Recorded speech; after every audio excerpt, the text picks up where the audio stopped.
los cánceres prevenibles. Si ustedes se acuerdan en la clase del doctor Suárez de lesiones precursores y de cáncer de cuello, el cáncer de cuello uterino, que es el otro cáncer del tracto genital inferior junto con el de ovario, es un cáncer prevenible, es decir, si nosotros detectamos las lesiones previas al cáncer, el cáncer no debería existir. En los países desarrollados, en los programas de tamizaje y screening de cáncer de cuello están tan instalados que el cáncer de cuello uterino es mucho menos frecuente. Desgraciadamente en nuestros países todavía, o sea, todo lo que abarca Latinoamérica, África y parte de Asia, todavía el cáncer de cuello es más frecuente que el del endometrio, ¿sí?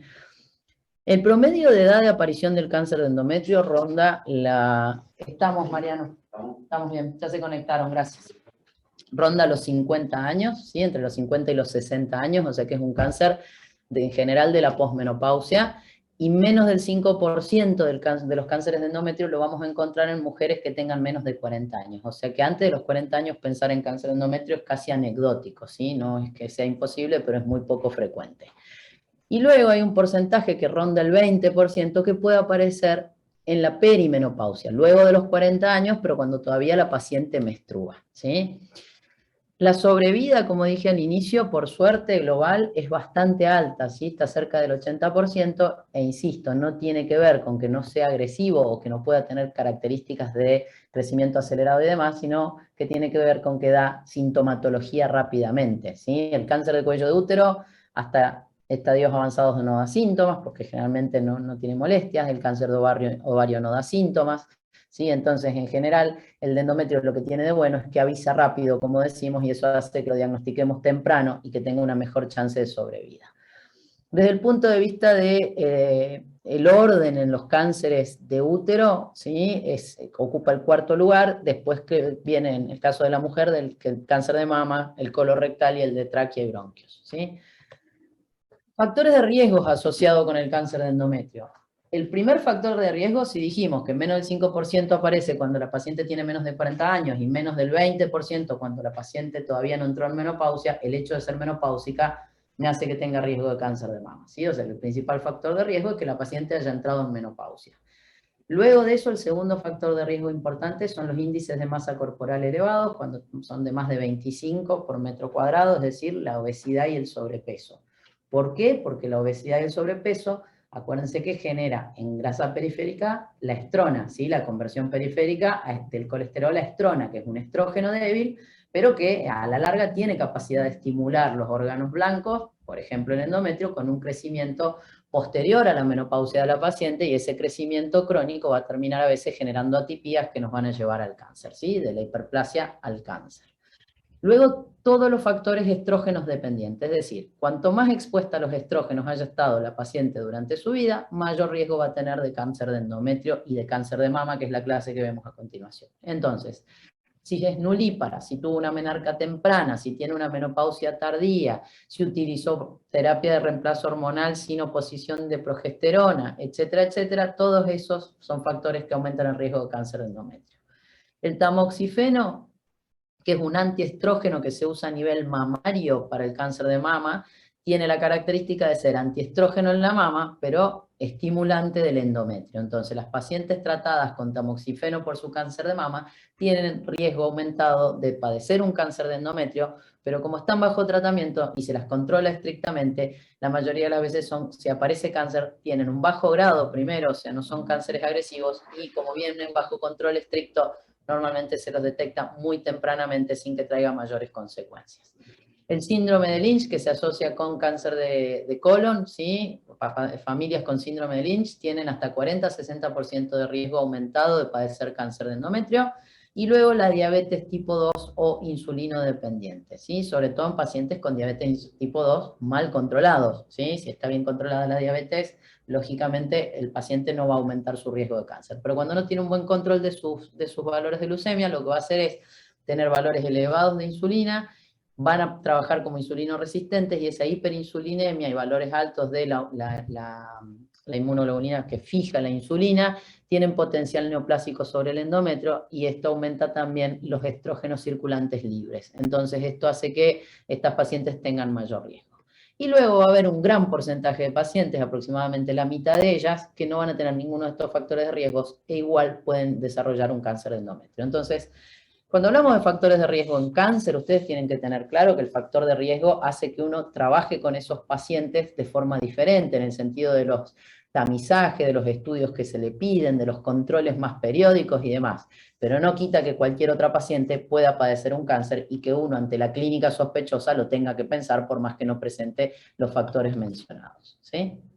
Y respecto a la clínica, justamente lo que tiene de bueno, si lo queremos ver de alguna manera, el cáncer de endometrio, es que genera sangrado, metrorragia. Entonces, lógicamente, una paciente menopáusica que pasó ya más de un año sin sangrar, vuelve a tener un sangrado, va a consultar, ¿sí? El sangrado asusta a la paciente y hace que la paciente consulte rápidamente al médico, ¿estamos? Y eso hace que lo detectemos tempranamente. Entonces, ¿cómo es la metrorragia del cáncer de endometrio? En pacientes posmenopáusicas, lógicamente, va a ser algo que llama la atención porque luego de unos años, o de 2 años, de 5, de 10, dependiendo, la paciente que ya está acostumbrada a no volver a menstruar más, vuelve a tener un episodio sangrado genital, con lo cual consulta.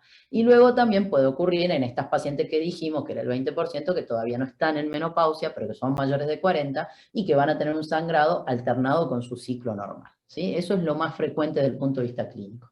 Luego ya cuando va avanzando el cáncer puede aparecer flujo tipo serohemático, acuoso, mucohemorrágico, y en caso de que se infecte puede aparecer inclusive piometra, ¿sí?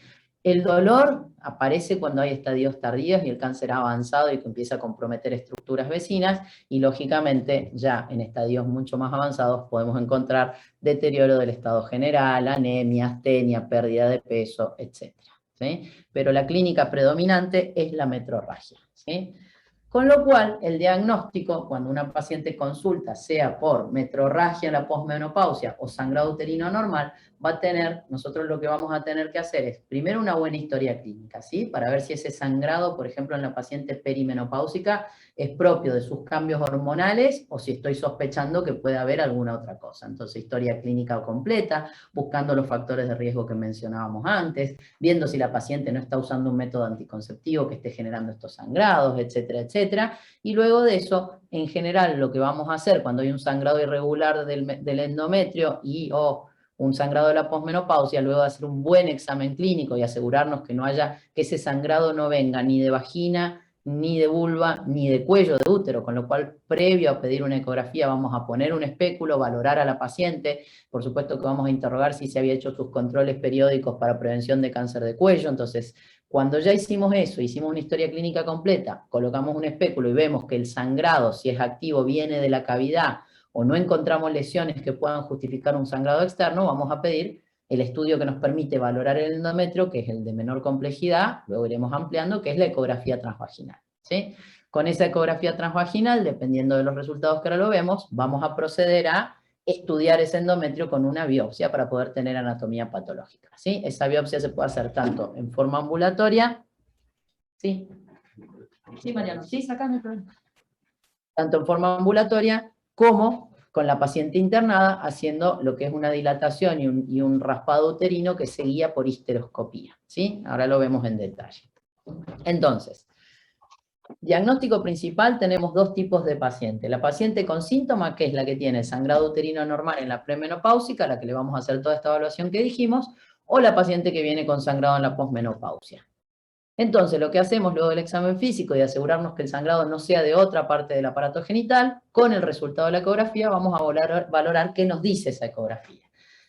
En las pacientes sintomáticas vamos a valorar qué espesor tiene ese endometrio, ¿sí? Si está engrosado o no está engrosado, qué características, si es simétrico o no es simétrico, y si es homogéneo o no es homogéneo. Un endometrio engrosado o asimétrico o heterogéneo nos hace sospechar en cáncer de endometrio, ¿sí? Y luego, a su vez, nosotros podemos tener pacientes asintomáticas a las cuales se le pide ecografía transvaginal por distintos motivos. ¿Cuáles son esas pacientes? Yo puedo tener pacientes asintomáticas que a lo mejor se le pidió una ecografía porque refiere, no es que vino con un sangrado uterino anormal, ni está con sangrado posmenopausia, pero está con síntomas de dispepsia y demás, y yo quiero valorar si no hay un quiste de ovario y demás. Hago la ecografía transvaginal, y la ecografía me informa un endometrio atrófico de menos de 3 milímetros. Yo con ese endometrio estoy tranquila que no, esa paciente no tiene cáncer de endometrio, y me quedo tranquila. Y luego va a haber pacientes a las que yo le voy a pedir dirigida la ecografía. No tiene síntomas, pero al interrogatorio, cuando vino un control ginecológico, es una paciente con factores de riesgo para desarrollar cáncer de endometrio. obesidad, insulino dependiente mal controlada, paciente con exposición larga a estrógeno, paciente con cáncer de mama que está usando tamoxifeno, a esas pacientes son a las que les tengo que pedir una ecografía transvaginal por año para valorar ese endometrio. Y esa ecografía transvaginal la voy a dividir en base al grosor del endometrio. Si el endometrio mide menos de 5, no voy a hacer nada, pero si el endometrio mide más de 5, en las pacientes con factores de riesgo está indicado biopsiar ese endometrio para asegurarnos que no haya un cáncer, ¿sí? Y luego, las otras pacientes, que son las posmenopáusicas, sin ningún tipo de clínica y sin ningún tipo de factor de riesgo, que se le pidió una ecografía por otro motivo, estas no tienen indicada ecografía anual, pero se le pide una ecografía, el valor endometrial que me hace de punto de corte para decidir biopsiar o no es de 11, ¿sí? Es importante entender que cuando uno quiere estudiar el endometrio, la ecografía no tiene otra forma de hacerse que no sea por vía vaginal. Por vía abdominal, fíjense que el punto de corte es de 5 a 3. Imagínense que por vía abdominal ese valor va a estar, yo tengo que valorar ese endometrio a través de la vejiga, del músculo uterino y recién ahí lo veo. Entonces probablemente esa medida no va a ser fidedigna. ¿Qué ocurre? Yo tengo que pedir siempre vía transvaginal. Si la paciente por algún motivo no se puede, porque es virgen o porque tiene una atrofia urogenital muy severa que es propia de la posmenopausia y el transductor no entra, la opción B no es la vía abdominal, la opción B es la vía transrectal, ¿sí? O sea que si yo quiero valorar cavidad uterina, endometrio, y sobre todo si estoy sospechando que puede haber un cáncer, obligatoriamente la ecografía que tengo que pedir es transvaginal. ¿Estamos? Entonces, una vez que tengo esto, ¿sí? Sangrado de posmenopausia, endometrio engrosado, heterogéneo, lo que fuera, o paciente asintomática con endometrio engrosado, vamos a terminar decidiendo hacer una biopsia para tener diagnóstico histológico definitivo, porque la ecografía lo único que me va a decir es que ese endometrio tiene pinta de algo feo, ¿sí? Y esa biopsia se hace en forma fraccionada y se puede hacer, idealmente dirigida por histeroscopía, que era entrar con la cámara. ¿Por qué? Porque yo veo exactamente la zona, lo puedo valorar con la cámara y decidir a dónde tomar la biopsia y asegurarme que no voy a errarle a la biopsia, porque cuando yo hago un legrado, si no tengo la cámara adentro, es un procedimiento a ciegas. Entonces lo ideal es hacer la biopsia dirigida por histeroscopía. Se puede hacer tanto por aspiración como por legrado lineal. En caso de que no haya histeroscopía, por supuesto que la biopsia se hace a la vieja usanza con un legrado común sin dirección por cámara. ¿Estamos? Las indicaciones ya las venimos diciendo en todas las otras diapos, y es importante que sepan qué es lo que significa biopsia fraccionada de endometrio. Pregunta de examen de casi todos los docentes, y no sé por qué, porque lo repito en todas las clases, normalmente patinan en esto. Fraccionada significa que yo tengo que valorar en dos etapas, por un lado el cuello y por otro lado el endometrio. ¿Por qué? Porque el epitelio del cuello, que es el epitelio endocervical cilíndrico, puede tener extensión del cáncer de endometrio o puede tener invasión del cáncer de endometrio. Y eso me va a cambiar el estadio, con lo cual, si yo hago un legrado fraccionado, lo que hago es primero tomar la muestra de cervix y luego la de la cavidad endometrial, porque si yo lo hago al revés, si yo entro y saco con un legrado directamente muestra y mando todo junto, el patólogo no me va a poder discriminar si lo que tengo es contaminación porque entré a la cavidad y pasé con la legra y me traje células de adentro y contaminé el cuello, o si realmente hay una invasión del cuello uterino que me va a cambiar el estadio del cáncer. Entonces, la biopsia fraccionada se hace en dos etapas. Primero, con una cureta pequeña que se llama cureta de Kevorkian y hay otras similares, hago un legradito del endocervix, o sea, del canal endocervical sin sobrepasar el orificio cervical interno, ¿sí? Esa muestra la pongo en un frasco con formol, lo rotulo y informo al patólogo que es muestra de legrado endocervical. Y posterior a esa muestra, recién ingreso a la cavidad uterina y hago un legrado o una aspiración del endometrio. Y eso va en un frasco separado. Eso me va a garantizar que el patólogo tenga buena información, porque el patólogo cuando analice la muestra me va a tener que informar primero el tipo histológico de cáncer, si es que lo hay, ¿sí? Si es un endometroide, si es un seroso papilar, etcétera, etcétera. Luego, ¿qué grado de diferenciación tienen las células? Si se parecen mucho al endometrio que las origina, o si son totalmente atípicas, que obviamente habla de peor pronóstico. Y en tercer lugar, y por eso lo de la biopsia fraccionada, si hay o no hay extensión de cáncer al cuello del útero. ¿Estamos? Entonces, pregunta de examen, ¿cómo se hace una biopsia fraccionada? Primero se legra el endocervix y luego recién el endometrio. ¿Vamos? Una vez que yo tengo confirmado el diagnóstico con el tipo histológico, el grado de diferenciación y el grado de extensión o no a cuello, lo posterior que se hace es pedir estudios complementarios. Podemos pedir tomografía axial o resonancia. Idealmente, si está disponible, tiene los chasis ideales y hay quien la informe correctamente, la resonancia nos aporta mejor información y lo que nos debe informar es, primero, el tamaño que tiene el tumor, porque lo podemos medir por resonancia. Luego, si ese tumor compromete el miometrio, es decir, si ha crecido hacia el miometrio y hasta dónde, si compromete menos o más del 50%, porque eso nos cambia también el estadio y el pronóstico. Si hay o no hay ausencia de compromiso del cuello del útero en endo, ¿sí? Si solamente compromete el endocervix o si a su vez ya pasó al miocervix, o sea, al músculo del cuello del útero, si hay extensión a órganos vecinos, vejiga o recto, y luego si se observan o no se observan adenomegalias, tanto regionales como a distancia, ¿sí? Tanto el ataque de abdomen como de pelvis con contraste sirven para evaluar todo lo que es retroperitoneo y metástasis a distancia, pero en general con la resonancia estamos bien. En caso de que por resonancia yo vea que hay invasión de vejiga o de recto, o que el tumor empuja la vejiga en recto, en ese caso hay que hacer una cistoscopía y rectoscopía para ver si hay invasión y hasta dónde es la invasión, porque la única manera de ver si hay invasión mucosa dentro de la vejiga va a ser entrando con el cistoscopio o con el rectoscopio. Pero no se pide de rutina como sí se pide en cáncer de cuello. En endometrio lo pido únicamente si tengo sospecha de invasión de órganos vecinos, ¿sí?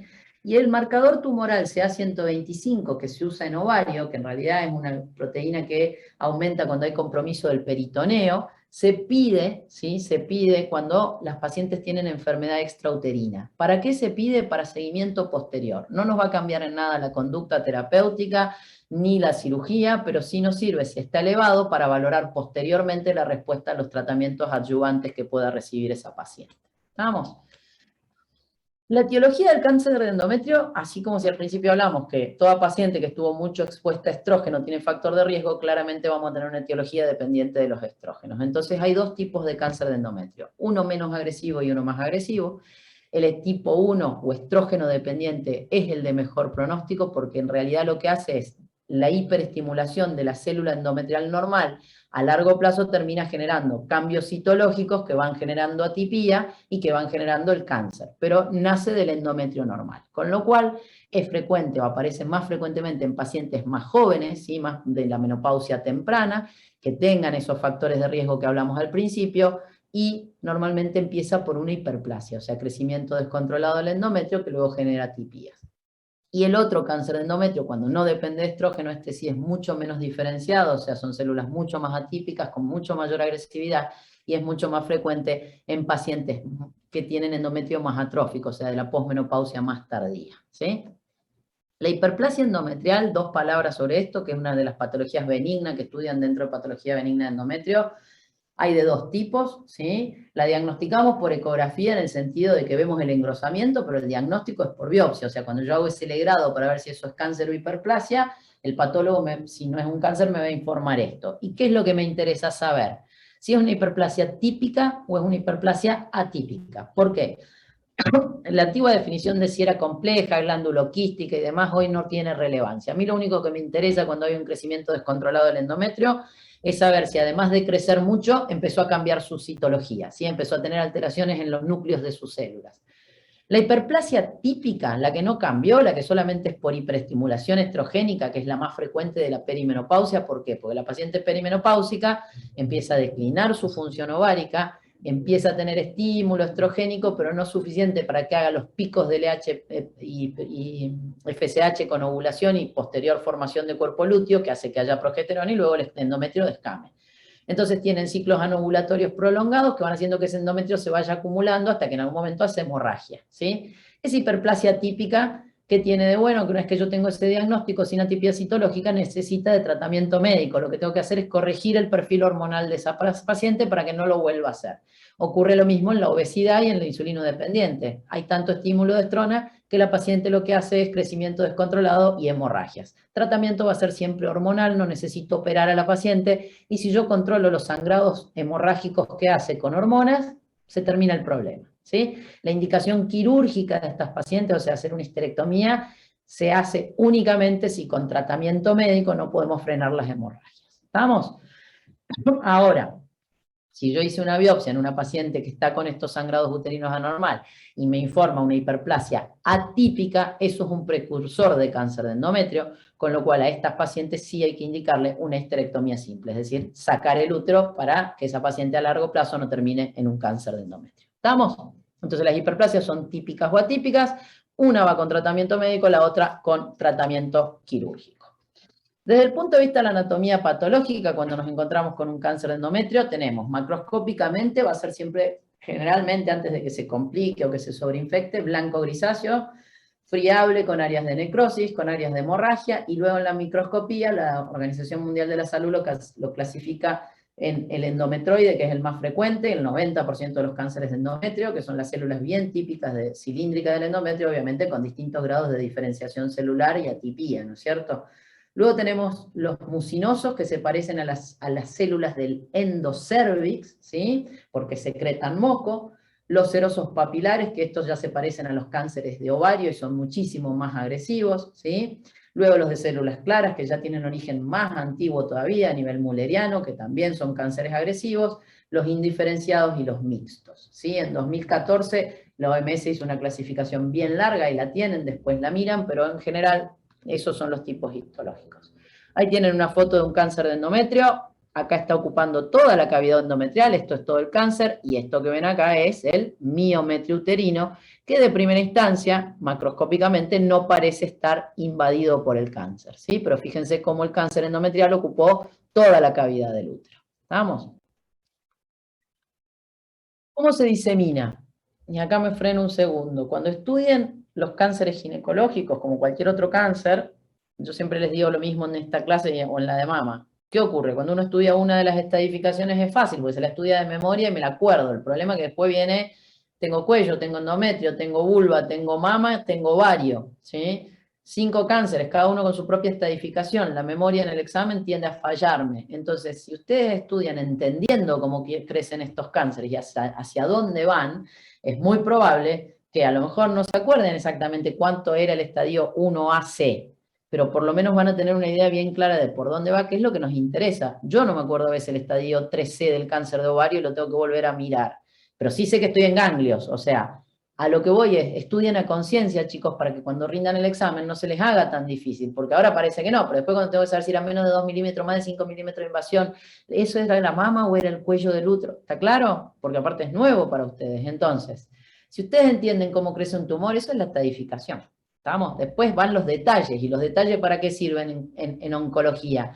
Para que luego del tratamiento quirúrgico y con la anatomía patológica en mano, el oncólogo decida los tratamientos que le vamos a ofrecer a esta paciente. Pero uno como médico lo que tiene que saber cuando se sienta delante de un paciente es cómo crece, qué estudios pedir para saber hasta dónde se fue, ¿sí? Y cuáles son los pronósticos de estas pacientes, porque ya después el oncólogo va a ir a los detalles de si había 2 ganglios con micrometástasis de 2 milímetros o si había MI, que son células microscópicas aisladas. ¿Está claro? Entonces, esto es clave para entender esta edificación. Entonces, ¿cómo crece el cáncer de endometrio? Primero, por extensión del tumor. ¿Cómo es la extensión del tumor? Si el endometrio es planimétrico, puede crecer alrededor de todo el endometrio, ¿sí? En toda la superficie endometrial. Y luego se va a meter, cubrir toda la cavidad, como en la foto que vimos antes, o va a crecer hacia dónde puede crecer, hacia el miometrio, extensión miometrial. Y por supuesto, a medida que va avanzando, va a tener una extensión de miometrio. Primero músculo, luego llegará a peritoneo, y si sobrepasa el peritoneo, ya se encontrará con la vejiga o con el recto, ¿sí? Entonces, por extensión. ¿Por vía linfática crece el endometrio? Sí, no es lo más frecuente, pero lo hace. Y lo que va a hacer es, si toma el pedículo linfático que está en los ganglios superiores o en la parte superior del cuerpo, va a ir a los lumboaórticos. Si toma el de abajo, ¿sí? Si está más cerca del cérvix, del útero, se va a ir a los ilíacos externos, internos y a los primitivos. Y si ya agarra la zona del pedículo del ligamento redondo, que salía hacia la ingle, se va a ir a los ganglios inguinales, ¿sí? Acuérdense que el ligamento redondo iba desde la cara anterior del útero, pasaba por el orificio inguinal en la mujer y se anudaba, o sea, asentaban los labios mayores. ¿Estamos? Por vía sanguínea, o sea, vía hemática, el cáncer de endometrio es raro de ver, pero cuando ocurre, en estadios bien avanzados, lo más frecuente es que tome la vía de la vena cava inferior y se vaya primero que todo a pulmón y no a hígado, ¿sí? Y hay un cáncer de endometrio que se llama por implantación o cáncer en beso, que le llaman, que en realidad lo que ocurre es que, por ejemplo, en el endometrio tenemos un cáncer que está implantado en la cara anterior del endometrio y a la misma altura enfrente, en la cara posterior, tiene otro cáncer de endometrio sin que haya hecho todo el crecimiento a través de toda la mucosa. ¿Sí? A eso se le llama cáncer en beso. ¿Estamos? Una vez que yo tengo un cáncer, lo primero que quiero saber es cómo le va a ir a esa paciente. Y esos son los factores pronósticos de cada cáncer. Dentro de lo que es cáncer de endometrio, tenemos factores pronósticos que dependen de la localización uterina, extrauterina y el estado histológico, que es lo más importante. Uterino, como todos los cánceres, el tamaño tumoral. A mayor tamaño, peor pronóstico. Dónde se ubica fondo o cuello, porque lógicamente la extensión tumoral y la vía linfática va a variar si está ubicado en fondo y en cuello, y cuánto invade el miometrio, porque cuanto más cerca de la serosa peritoneal me encuentre, mayor riesgo de que llegue a los espacios linfovasculares y tome la vía linfática y se extienda a distancia, ¿sí? Entonces, cuanto más cerca del endometrio está, menos del 50%, todavía casi no hay vasos, o sea que la metástasis hemática va a ser menos frecuente, y prácticamente no llega todavía a los vasos linfáticos, con lo cual la metástasis a ganglios va a ser menos frecuente, ¿sí? Fuera de lo que son los factores del crecimiento dentro del útero, la edad de la paciente, ¿sí? Dijimos que los pacientes que no son por estrógeno dependientes y a mayor edad son cánceres más agresivos muchas veces. Si hay o no hay compromiso ya de los ganglios linfáticos, porque eso es extensión a distancia, por supuesto si hay compromiso ganglionar hay peor pronóstico, y qué comorbilidades tiene nuestra paciente, por supuesto que eso también nos va a hablar del pronóstico de su cáncer. Y desde el punto de vista de ya la anatomía patológica o los grados histológicos, cuanto más se parezca al órgano que lo originó, mejor pronóstico. O sea que el grado 1 es mejor pronóstico, el grado 3 es el más indiferenciado y del peor pronóstico. Y cuánto invade el miometrio, que tiene que ver con lo que hablamos antes de más de la mitad del miometrio, mayor chance de que ese cáncer se haya diseminado a distancia. ¿Sí? Desde el punto de vista de cómo estadificamos, ahora que ya sabemos cuáles son los factores pronósticos y cómo crece el cáncer de endometrio, hay dos estadificaciones. El cáncer de endometrio, la estadificación ideal es quirúrgica, es decir, que se hace después de haber operado a la paciente. Pero previo a operar voy a tener todos los estudios para más o menos saber dónde estamos y decidir la vía de la cirugía. ¿Qué ocurre? Hay una clasificación clínica que es del año 71 de la FIGO que se sigue utilizando en pacientes inoperables. ¿Y cuáles van a ser las pacientes inoperables? Los estadios muy avanzados, o pacientes cuyas comorbilidades nos impidan la cirugía. No se olviden que este es un cáncer que puede aparecer en posmenopausia. Dijimos que pueden ser pacientes añosas. Entonces, si yo tengo una paciente con una ACV, porque era hipertensa, diabética, mal controlada y obesa, que está postrada, que tiene 90 años y que aparece un cáncer de endometrio, es muy probable que no se justifique una cirugía y habrá que ver qué medios paliativos tendremos para que no se desangre, pero que no la tengamos que someter a una cirugía importante como es la de cirugía oncológica, que probablemente me termine matando a la paciente antes que el cáncer, ¿sí? Entonces, para eso estadificamos en forma clínica. Y esa estadificación clínica tiene que ver con los estudios que le puedo pedir. Tenemos el estadio 1 cuando el tumor está limitado al cuerpo del útero. Y ahí lo que vamos a hacer es una histerometría, que es medir el útero con el histerómetro, que es el elemento de metal graduado en centímetros que vimos allá en semiología. Y si la histerometría da menos de 8 centímetros o hasta 8 es un estadio 1A, y si da más de 8, un estadio 1B. ¿Sí? Luego, los subtipos histológicos, que eso lo vamos a tener con la primera biopsia que hicimos, lo van a servir al oncólogo para decidir si a esa paciente se le hace radio o quimioterapia o qué tratamiento se le da. ¿Sí? El estadio 2 es cuando hay invasión de cuello, que eso me lo va a haber dicho el patólogo en la primera biopsia fraccionada que hice. El estadio 3, ya cuando lo veo fuera del útero, pero todavía dentro de la pelvis, es decir, compromete vejiga o recto o los anexos. Y por último, el estadio 3, cuando me compromete, pasó el útero, salió de la serosa, pero me compromete todavía la pelvis, es decir, parametrios o anexos uterinos, ¿sí? Y ya el estadio 4 es órganos vecinos o metástasis a distancia. ¿Estamos? Eso es estadificación clínica que va a ser con los estudios. La biopsia inicial, fraccionada, que es obligatoria para tener cáncer, diagnóstico certero de cáncer, tipo histológico, grado de diferenciación y si hay o no hay invasión a cuello, y luego la resonancia o la tomografía, la cistoscopía o la rectoscopía, lo que se vaya pidiendo en base a los resultados. ¿Estamos? Y luego sí ya la estadificación quirúrgica, que va a ser después que la paciente se opere, mandando anatomía patológica, todo lo que se sacó en cirugía, y ahí sí vamos a tener una estadificación más fina, ¿sí? Es muy parecida, pero bueno, acá ya tenemos detalles de si hay ganglios, si no hay ganglios, si cuánto compromete el miometrio, cuánto no compromete. Entonces, en el estadio 1 sigue siendo un tumor que está limitado al cuerpo del útero y tiene un estadio 1A cuando el compromiso miometrial no existe, o si hay compromiso del miometrio no pasó el 50%. ¿Sí? El estadio 1B, cuando ya pasó el 50%.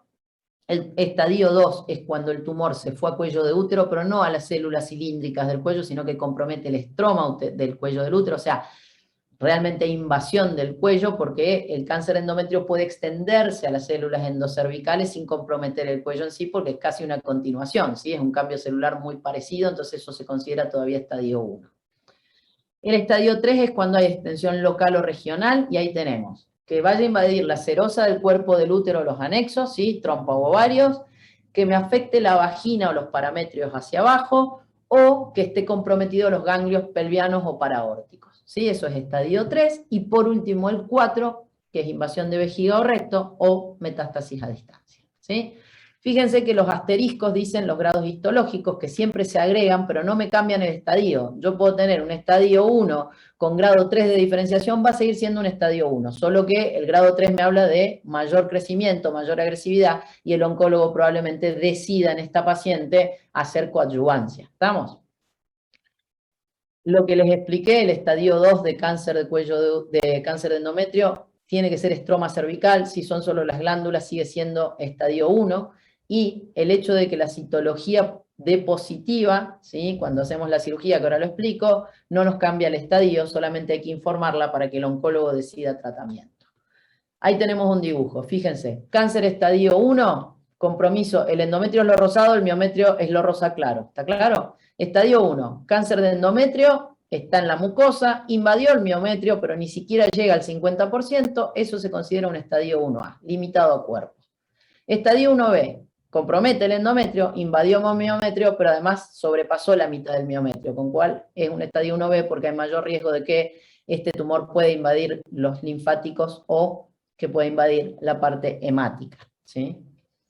Estadio 2, compromiso de cuello uterino, ¿sí? Independientemente de lo que ocurra en cuerpo, compromiso de cuello uterino, pero no de las glándulas endocervicales que serían estas que están acá en rosa oscuro, sino del estroma del cuello del útero, ¿sí? Estadio 3, dos opciones. La primera, 3A, parametrio, ¿sí? Perdón. La primera, 3A, anexos, ¿sí? Que sobrepase la serosa, que me comprometa la trompa o el ovario, que no está dibujada en esta foto.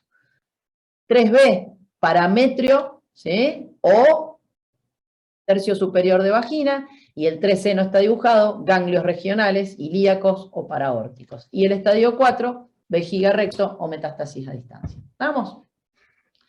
Para poder saber esto, y qué estadio, y si es 3C, 3A, grado de diferenciación, esta paciente se opera, ¿sí? Esta es la estadificación quirúrgica. ¿Qué cirugía hay que hacerle a estas pacientes?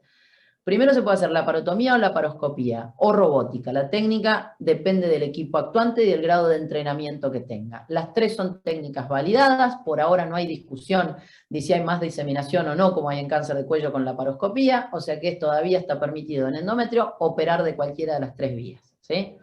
Lo primero que vamos a hacer es, si hay líquido libre cuando entramos a la cavidad abdominal, aspirar, y eso se manda para la citología para ver si hay células libres de cáncer en esa citología. Si no hay líquido libre, se lava el peritoneo. ¿Cómo se lava? Se tira fisiológico, ¿sí? Se mueve un poquito y se aspira una jeringa, se saca todo el fisiológico, obviamente, para que la paciente no quede con líquido intraabdominal en el postquirúrgico, pero ese líquido de lavado se manda a analizar para ver si no hay descamación de células oncológicas en el endometrio. Eso no va a cambiar el estadio, pero sí le va a servir al oncólogo a posterior para ver si hace una quimioterapia o terapia sistémica más importante. ¿Estamos? Luego de eso se examina toda la cavidad abdominal, se valora el aumento, el hígado, los fondos de saco, los ovarios, se buscan metástasis macroscópicas, se toca si estamos con vía laparotómica o se mira con la cámara si es por vía laparoscópica o robótica, y posterior a eso de rutina se hace una anexohisterectomía total extrafacial, que ahora la vemos, pero es sacando todos los anexos, los parametrios y el tercio superior de la vagina, ¿sí? Vaciamiento ganglionar, ¿a quiénes? Se puede programar previamente, ¿sí? Ya en el mismo procedimiento quirúrgico, en pacientes que antes de la cirugía, cuando ya teníamos los estudios previos, tienen grado de diferenciación malo. O sea, todos los tumores grado 3, en general, hay que hacer vaciamiento linfático, porque si tienen ese grado de diferenciación, tenemos riesgo de crecimiento importante o que haya crecido. Invasión del miometrio de más del 50%, riesgo de metástasis a ganglio, porque ahí están los linfáticos, con lo cual en estas pacientes también hay que hacer vaciamiento linfático. O que la histología sea de mal pronóstico, carcinoma de células claras o seroso papilar, ¿sí?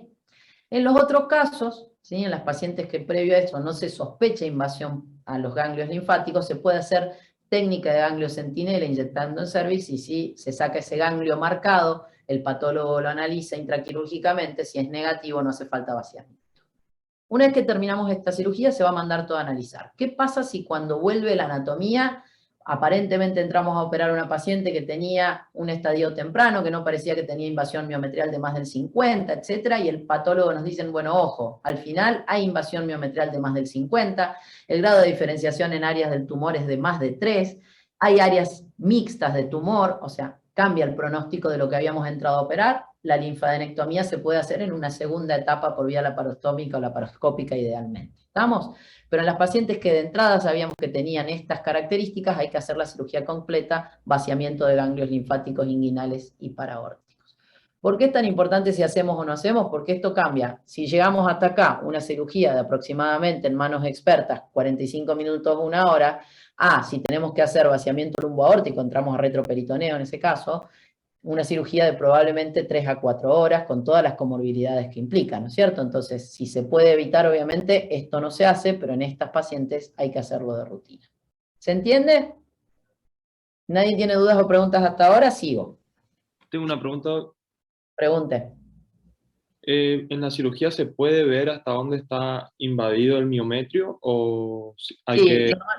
se hace de rutina en cáncer de endometrio. Antiguamente no se pedía ni resonancia, chicos. Lo de la resonancia es bastante reciente de rutina, pues bueno, las técnicas han ido mejorando.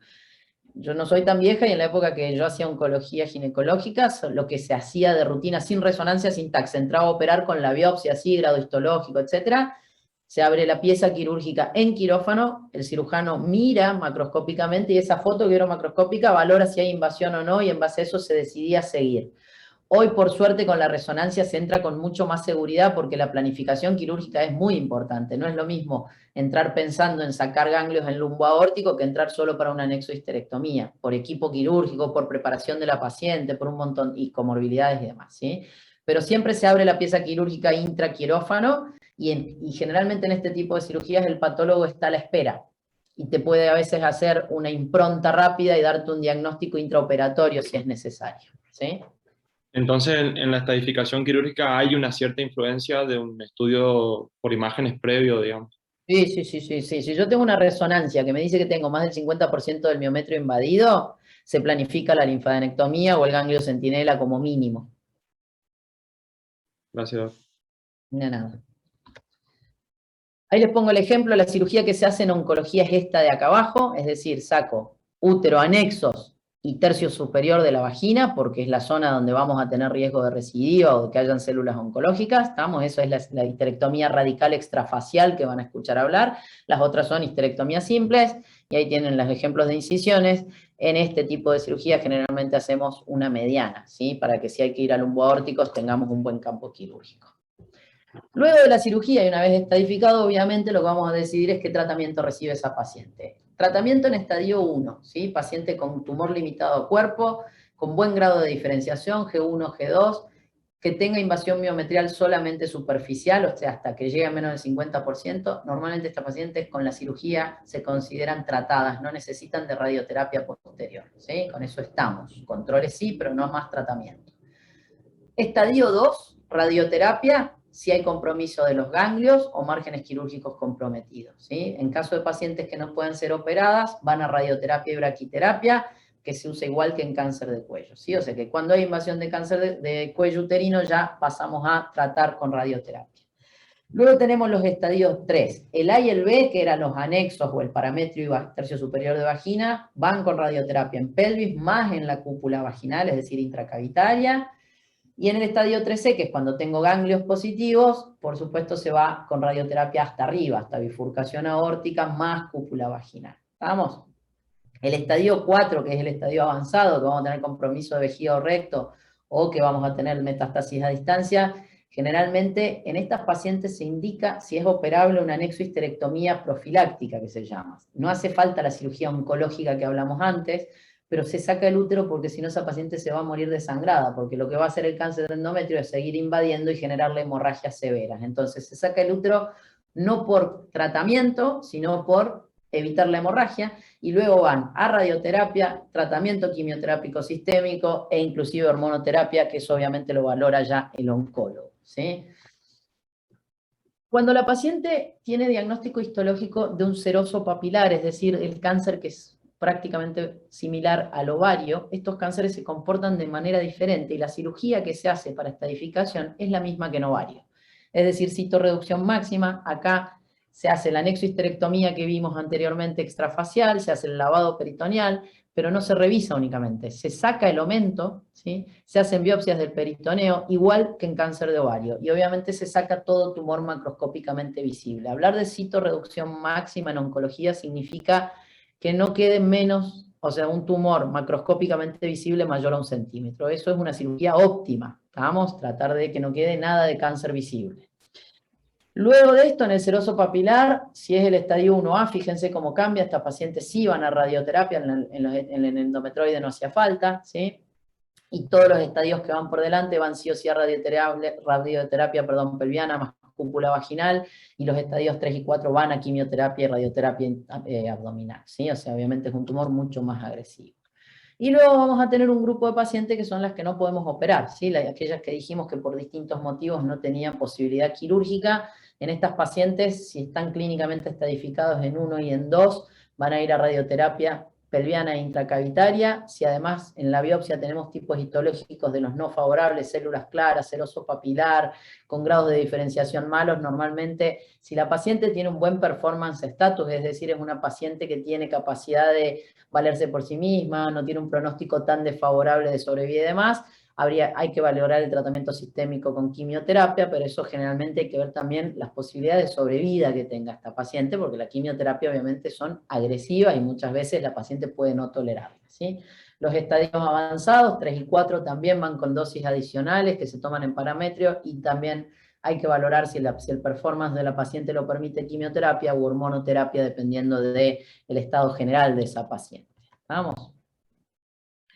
Y por último, en la actualidad, a pesar de que el cáncer de endometrio es muy, muy raro antes de los 40 años, hay un grupo de pacientes que puede tener cáncer de endometrio cuando todavía tienen deseos de fertilidad, ¿sí? Las que son de 30 y pico para arriba, 38, hasta los 45.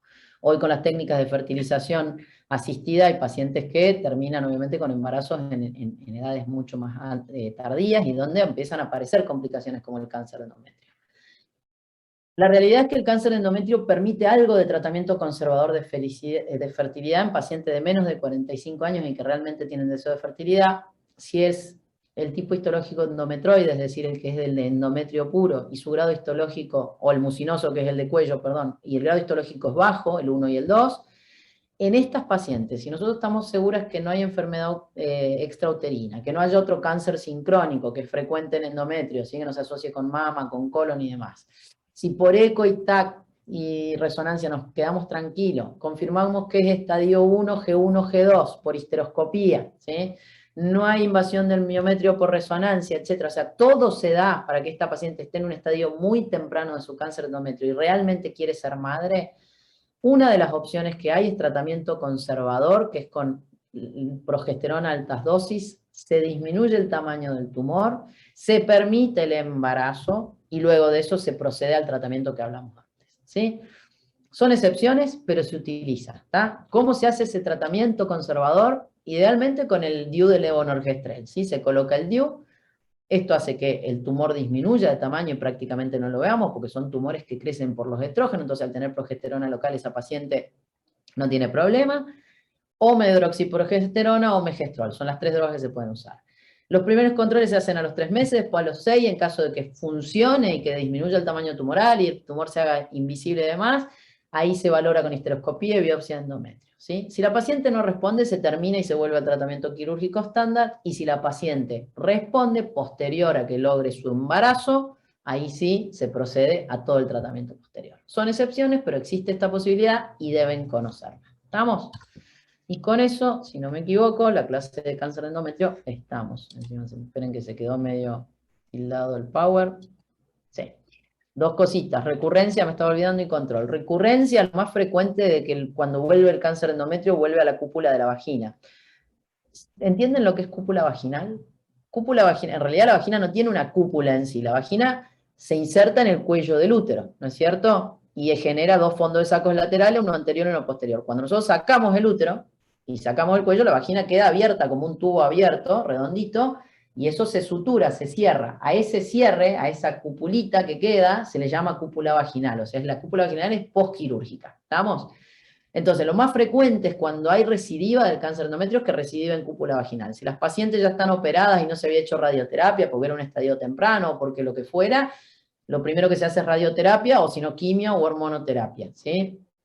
Luego, el control de estas pacientes, el seguimiento del cáncer de endometrio una vez que se realizaron sus tratamientos, al principio se hace cada 3 a 6 meses los primeros 2 años, después de 6 meses por año y luego a un año, ¿sí? ¿Qué se hace en esos controles? Antiguamente se hacía toma de muestra de citología de cúpula vaginal, en la actualidad no está recomendado, lo que se recomienda es mirar la cúpula, por supuesto si veo una lesión que me hace sospechar que hay una recurrencia se toma biopsia o citología, pero con poner un espéculo y valorar y hacer un tacto vaginal recto, o sea, recto vaginal para valorar parámetros, que no toque ningún tipo de engrosamiento en fondo de saco y demás, alcanza, o sea, examen clínico de la paciente. Si la paciente tenía un CA125 elevado previo a la cirugía, por supuesto que me sirve para seguimiento, y si venía bajando y aumenta, me tiene que hacer pensar que hay una recidiva tumoral. Placa de tórax anual, ¿sí? Y por supuesto, darle signos de alerta a la paciente por si aparece sangrado, flujo cero acuoso, etcétera, etcétera, que consulte antes de cuando le toca el control. ¿Vamos? Pero en general, el cáncer de endometrio en estadios tempranos es muy raro que recidive. Bibliografía para la clase de hoy, chicos. Y en esto sí insisto porque después no hay excusas en el examen. Fácil y en concreto, Programa Argentino de los Consejos de Enfermedades Oncológicas, Cáncer de Endometrio, junio del 2016, se encuentra en internet, gratuito, fácil de bajar. Y el otro, consenso de la, esperen que me falta uno, de la FASGO, pero es más viejito, ¿sí? O sea que este que tienen acá, que está en español, no hay excusa. Los otros dos también, por supuesto, que sirven, pero con este tienen bastante clara la clase de cáncer endometrio, bien actualizada, está mucho de la clase, lo van a encontrar ahí, y luego obviamente el libro que es creo que utilizan el GORI ustedes en la clase. ¿Estamos? Bueno, con cáncer de endometrio estamos. ¿No tienen preguntas sobre el tema? Porque ahora nos metemos en cáncer de mama.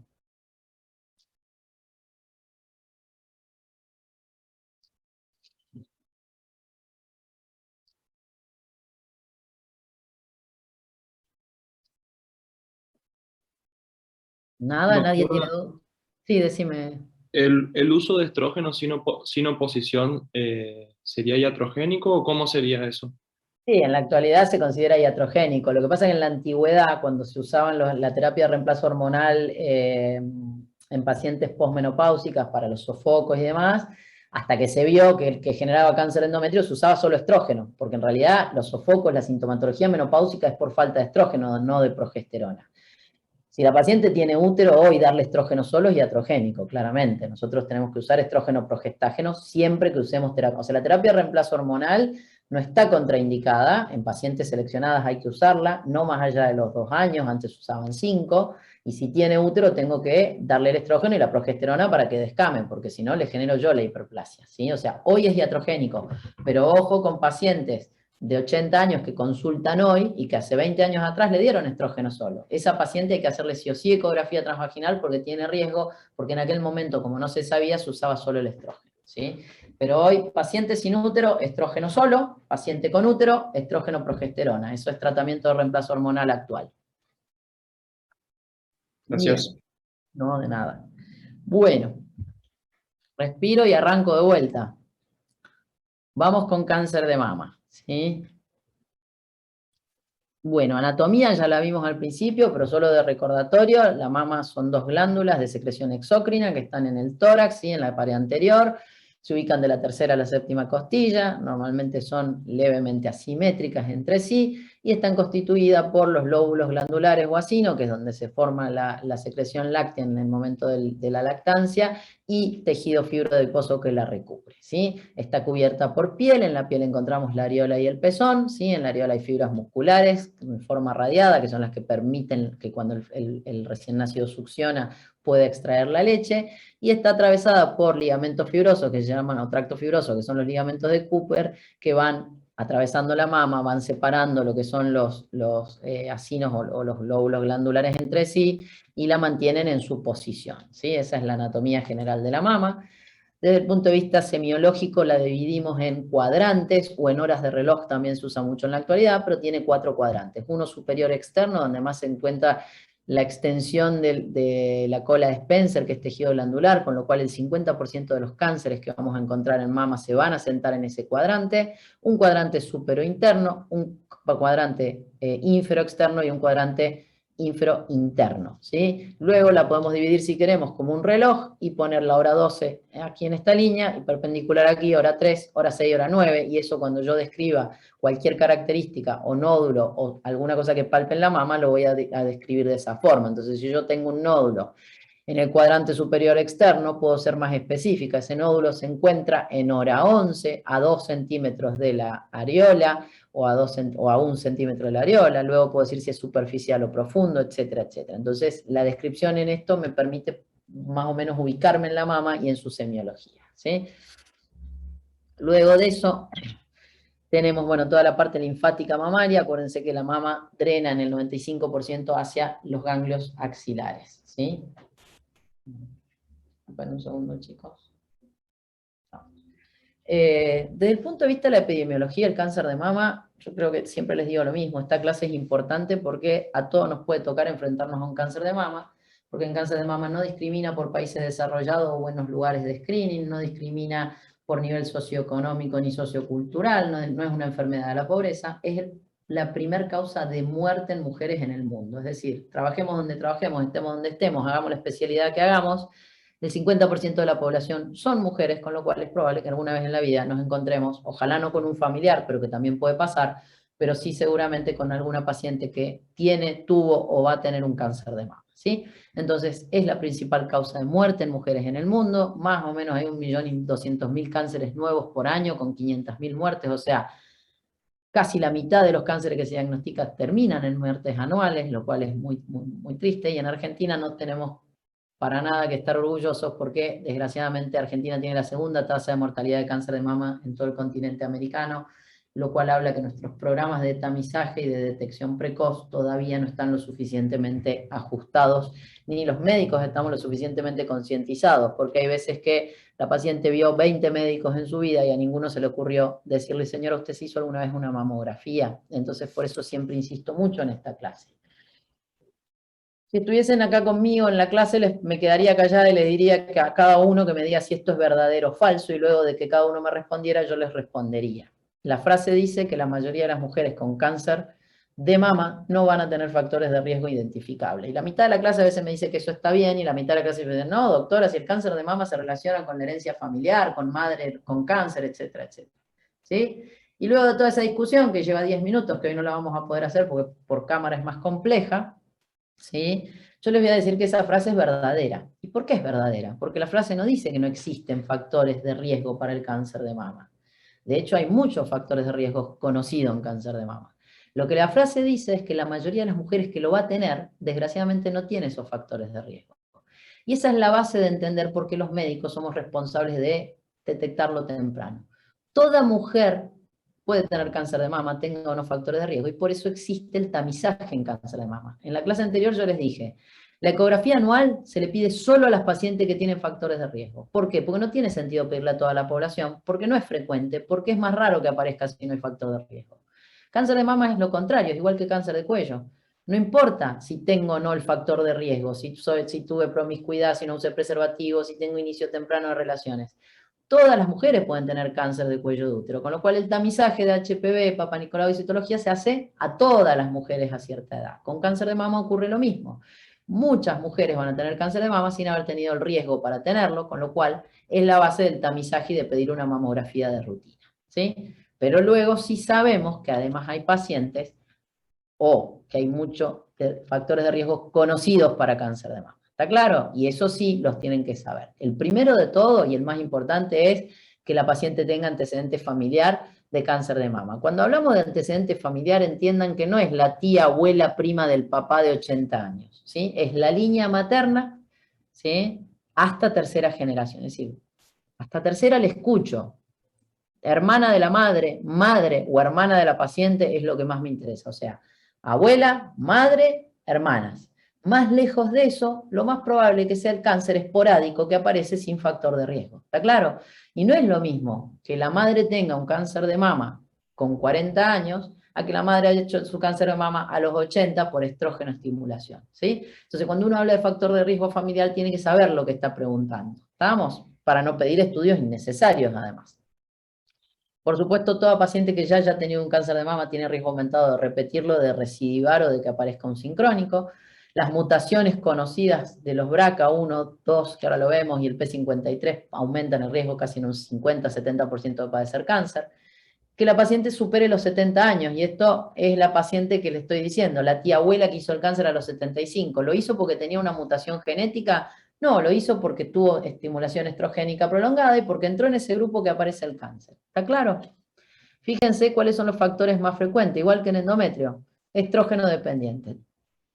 Paciente con menarca precoz, paciente con menopausia tardía, paciente nulípara o con embarazos tardíos, paciente que usó terapia hormonal de reemplazo. Si la terapia, acá no hay la oposición como en el útero. Si usó terapia de reemplazo hormonal por más de 2 años, tiene factor de riesgo aumentado. Hasta los 2 años es tolerable. Más de 2 años empezamos a aumentar el riesgo de cáncer de mama. Alcohol y tabaquismo y, por supuesto, sobrepeso y obesidad por lo mismo que estimula el endometrio. Y el factor protector conocido es la lactancia, o sea, mayor tiempo de lactancia materna, menor riesgo de cáncer de mama. ¿Estamos? Entonces, ¿el cáncer de mama aparece en mujeres sin factores de riesgo? Sí, de hecho, muy frecuentemente. Pero tenemos muchos factores de riesgo conocidos para cáncer de mama y son los que tenemos que, obviamente, interrogar. Respecto a las mutaciones genéticas, BRCA1, BRCA2, que aparecieron en la década del 90, fíjense que menos del 2 al 3% de los cánceres de mama son por estas mutaciones, o sea que en general uno, obviamente, yo tengo en la familia la madre con cáncer de ovario y de mama, la hermana hizo cáncer de mama y la prima hizo, bueno, lógicamente tengo que pensar que esa paciente puede ser portadora de una mutación genética. Lo que tenemos que tener claro, sobre todo en países como los nuestros, donde pedir un BRCA1, BRCA2 no es tan factible, económicamente es carísimo, se hace en muy pocos lugares del país, etcétera, etcétera, es que si yo tengo la sospecha de que tengo mutación y no la puedo comprobar, a esa paciente hay que hacerle controles más estrictos, que es lo que más nos interesa para que si hace el cáncer lo detectemos tan tempranamente como para poder tratarlo y curarlo. ¿Está claro? Pero no nos va a cambiar en otro sentido la conducta más allá del control más estricto. Problema del cáncer de mama, causa de muerte, dijimos primer causa de muerte en mujeres. ¿Por qué? ¿Porque es más agresivo que el anterior que vimos endometrio? No, porque se detecta más tardíamente. Desgraciadamente, la clínica predominante es silente. La detecto por mamografía, resonancia, ecografía, ¿sí? Luego, cuando aparece clínica, lo más frecuente es el nódulo palpable, ¿sí? Y eso se aparece más o menos en el 30% de los cánceres de mama. Después, dependiendo del tamaño del tumor, vamos a tener otros síntomas asociados que van a ser, depende de dónde se encuentre, ¿sí? Tumor que puede aparecer, o sea, ese tumor puede estar en la glándula, en la axila, directamente en zona supraclavicular, que genere retracción de la piel o del pezón, no necesariamente porque comprometa la piel, pero si yo tengo un tumor que me tironea un ligamento de Cooper, eso me va a retraer la piel porque el ligamento de Cooper está implantado en la piel. Entonces, para eso son las maniobras muchas veces en biológica de que la paciente levante los brazos, porque a veces con la mama péndula no lo veo, pero si hay un tumor profundo, puede que cuando la paciente hace un ejercicio de o contraer el pectoral o levantar los brazos, pueda haber ese traccionamiento del ligamento que lo que se va a manifestar es con una retracción de la piel. No por compromiso de la piel en sí, pero por tumor profundo, ¿sí? Asimetría en las glándulas, si tengo un tumor en una, voy a ver una mama más grande o evidentemente más grande que la otra, que haya algún tipo de exudado o trasudado a través del pezón, erosión del pezón, o ya cuando hay un cáncer inflamatorio que vea lo que es mama en piel de naranja, con enrojecimiento, ectasia linfática, doloroso, etc. ¿Sí? Entonces, lo más frecuente es esto, silente y detectado por estudios complementarios, y luego le sigue, obviamente, el tumor palpable. ¿Estamos? El diagnóstico de cáncer de mama, a diferencia del cáncer de cuello, donde yo tengo posibilidad de prevención primaria, o sea, en cáncer de cuello yo prevengo el cáncer de cuello con el uso de preservativo para que no me contagie el HPV, la vacunación por HPV, es prevención primaria de cáncer de cuello, y luego la toma de muestra para HPV, citología, o sea, Papa Nicolau, y colposcopía. Con todo eso yo detecto lesiones antes que haya cáncer, o sea, puedo prevenir el cáncer, puedo llegar antes. En mama no puedo llegar antes, en mama lo que tengo, porque no puedo modificar la gran mayoría de los factores que hablamos, o sea, o que aparece porque sí el cáncer, o salvo el tabaquismo, el alcohol y la obesidad, yo no puedo obligar a que la paciente menstrue tenga una menarca más tardía, o una menopausia temprana, o que tenga 10 chicos y le dé mamar a todo para que no tenga un cáncer, o sea, los factores de riesgo, o que no tenga la mutación genética, no los puedo cambiar. Entonces la prevención primaria es mucho más compleja, ¿sí? Y lo que hacemos siempre en cáncer de mama es prevención secundaria o básicamente detección precoz. Es decir, cuando yo veo la imagen en la mamografía o en la ecografía o en la resonancia, el cáncer ya está. Lo que estoy buscando es agarrarlo cuando es chiquito, ¿sí? Cuando todavía tiene chances de curación. ¿Por qué no anda el teclado? Entonces, para eso, para esa detección precoz, tenemos los métodos de diagnósticos complementarios por imagen, el más importante de todo hasta la actualidad, no porque sea el más sensible y el más específico, porque eso lo tiene, es más sensible y más específica la resonancia magnética con contraste, pero es el más asequible, más reproducible y más posible de hacer a gran escala. Si yo no le puedo hacer resonancia a todas las pacientes para detección precoz, pero sí puedo hacer mamografía a la población. Entonces, la mamografía es un estudio de rayo X, o sea, no es dinámico y no es en 3D, con lo cual es importante que cuando la pedimos para prevención o detección precoz, pida las dos mamografías, que es la cefalocaudal y la medio-lateral, para poder ver casi todo el volumen mamario. Prueba más sensible y específica, eso hay que, entre paréntesis, pero para screening lo es, para tamizaje de población. Va a detectar el 85% al 90% de los cánceres que después se confirman por biopsia, o sea que es altamente sensible.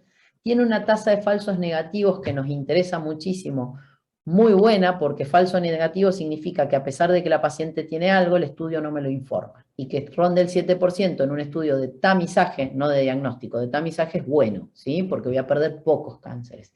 Y encima tiene una buena tasa de falsos positivos, que me informe que hay algo sospechoso cuando no lo hay, que lleva a, obviamente, mayor intervencionismo y estrés de la paciente, pero no es la que más me preocupa. Sí me preocupa que no los detecte. Entonces, tiene una tasa de falsos negativos muy buena para tamizaje poblacional, y encima es más precisa que el examen físico. Nosotros, un médico entrenado palpa un nódulo mamario en una mama que no sea muy voluminosa cuando mide más de 1 centímetro. Y cuando mide más de 1 centímetro estamos llegando tarde, ¿sí?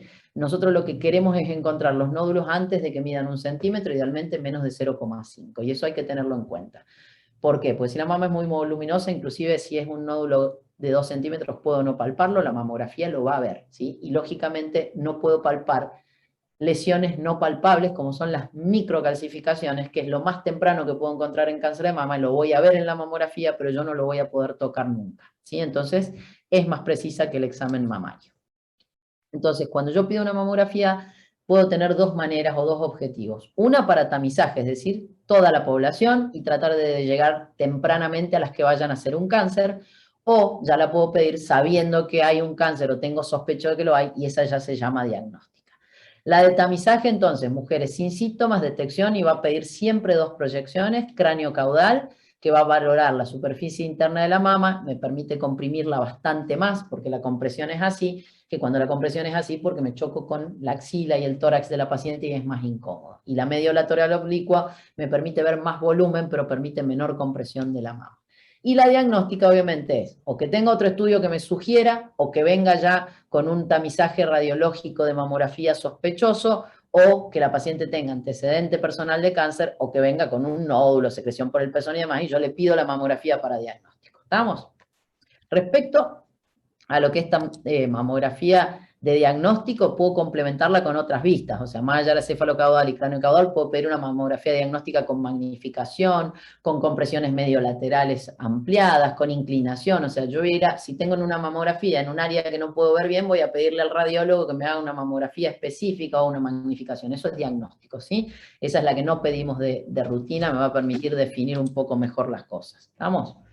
Ahí tienen las que se piden siempre de rutina, ¿sí? Proyección oblicua, que me doy cuenta que es la oblicua porque veo el músculo pectoral acá, ¿sí? ¿Estamos? Y luego la cráneo-caudal, que ahí la tienen. ¿Estamos? Esa siempre, esa es la rutina. No me sirve pedir solo esto porque estoy perdiendo lo superior e inferior, estoy perdiendo si no pido esta, pierdo profundidad de la mama, o sea, no sirve que alguien me mande solo esta placa. Siempre las dos juntas. ¿Estamos? Eso para tamizaje. Y luego, si yo vi algo en aquella, puedo pedir una compresión, puedo pedir tomas diferentes, esto ya es mamografía diagnóstica. ¿Estamos? Fíjense, la Sociedad Argentina de Mastología, año 2006, decía lo que ustedes en general conocen, que se le pedirle una mamografía a todas las mujeres cuando cumplen 40 años, inclusive, o sea, cumplen 40 y empezamos con la mamografía. Luego, mamografía específica si hay antecedentes familiares directos de cáncer de mama, madre, hermana o hija, a partir de los 35, o sea, 5 años antes, o 10 años, a los 10 años antes de que el familiar más joven haya tenido. O sea, si mi mamá tenía un cáncer de mama a los 45, a mí a los 35 me tocaba. Ahora, si los tenía a los 40, que me pidan la mamografía a los 30, ¿sí? Mujeres que tuvieron terapia de reemplazo hormonal a cualquier edad, ¿sí? Y no dejar de pedirle hasta altas edades. Pacientes con síntomas mamarios que no nos quedan claros, pedirle mamografía. Pacientes de cualquier edad a las que se le diagnosticó un cáncer mamario por otros métodos, ¿sí? Porque había una secreción por pezón y yo la mandé a analizar y me viene cáncer de mama, lógicamente le voy a pedir una mamografía. Paciente de cualquier edad, pero que tenga una enfermedad con metástasis y no tenga un tumor conocido, pedir mamografía, porque el cáncer de mama puede debutar como cáncer oculto. Y siempre que vayamos a someter a la paciente a una cirugía mamaria, por más que sea una cirugía benigna, de prótesis, de lo que sea, primero porque no voy a operar una mama con cáncer sin darme cuenta, y segundo porque esa paciente va a quedar con cicatrices quirúrgicas que, si por ejemplo había un fibroadenoma en cuadrante superexterno, era 2, y nosotros la tenemos diagnosticado por mamografía previa, cuando la paciente se haga su mamografía de control a los 40 años o a los 50, ya lo vamos a ver, yo voy a ver una cicatriz que puede simular un cáncer. Entonces es importante saber dónde estaba localizado ese fibroadenoma para saber que eso no es un cáncer, sino que es la cicatriz de la cirugía y no someter a esa paciente a un montón de estrés y de estudios innecesarios. Esto se decía en el año 2006. Fíjense lo que se hace hoy en la actualidad, y esto es Ministerio de Salud de la Nación, o sea, acá no es que lo decimos, nos parece. Lo anterior sigue siendo válido en pacientes con factores de riesgo para cáncer de mama. Es decir, menarca temprana, menopausia precoz, tardía, nuliparidad, nunca lactancia, obesidad, terapia de reemplazo hormonal, ¿sí? A ver si no me olvido de algo, tabaquismo y alcohol severo, a esas pacientes que tienen familiares de primero, segundo y tercer grado con cáncer de mama, por supuesto, mutación genética de los BRCA, a esas pacientes les voy a empezar a hacer el tamizaje a los 40 años. Ahora, población general sin factor de riesgo, paciente que tuvo 7 chicos, dio de mamar siempre, su menarca fue a los 14 años, su menopausia fue a los 47, nunca tomó hormonas en su vida, ¿sí? No tiene ningún familiar con cáncer, la mamá tiene 95 años y está viva, etcétera, etcétera. Esa paciente, hoy por hoy, ya no se pide la mamografía de rutina a los 40. Esa paciente hay que empezar a pedirle entre los 40 y los 40 años, si no tiene nada de síntomas, no realizar tamizaje con mamografía. Le puedo pedir una ecografía si quiero, pero no mamografía, ¿sí? No tiene sentido.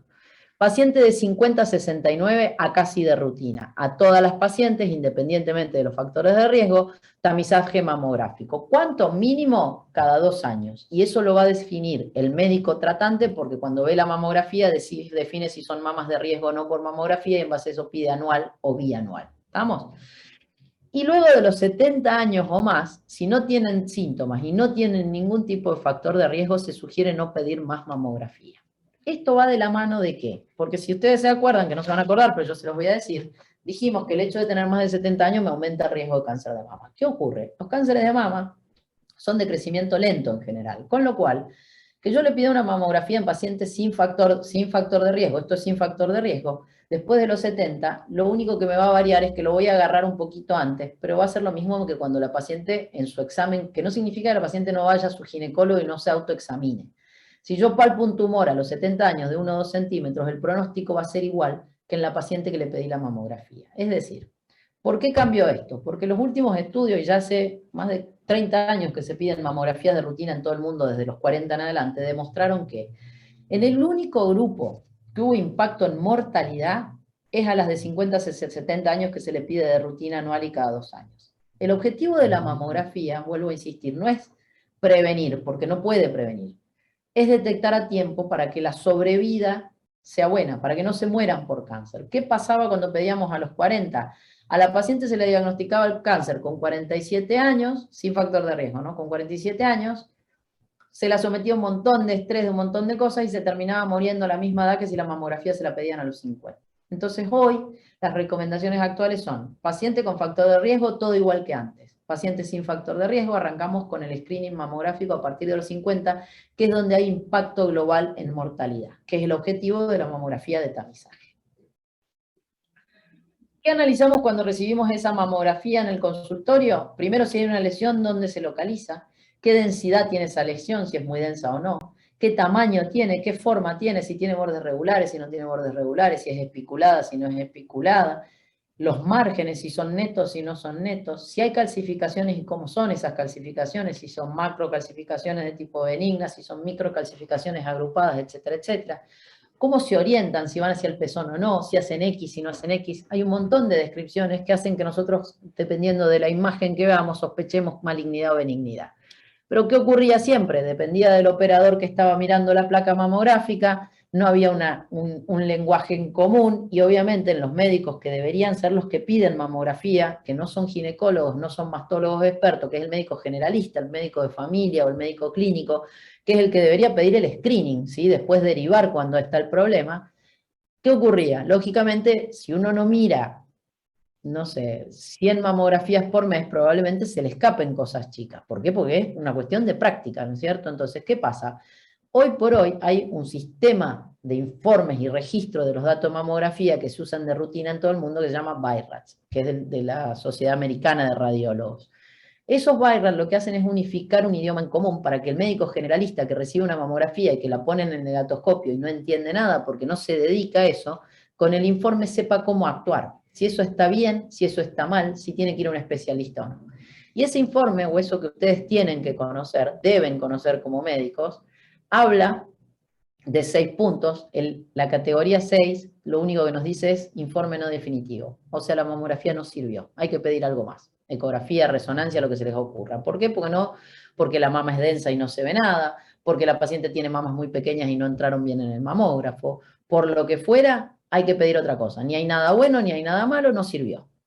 Luego la categoría 1, que es cuando mamográficamente se ve todo normal. No hay ni cosas lindas ni cosas feas. Es decir, no hay ni hallazgos benignos ni malignos, no hay ni fibroadenoma ni cáncer. ¿Estamos? Eso es una categoría 1 y esa paciente vuelve a su screening habitual. Es decir, cada año o cada 2 años lo que le corresponda según edad y según factores de riesgo.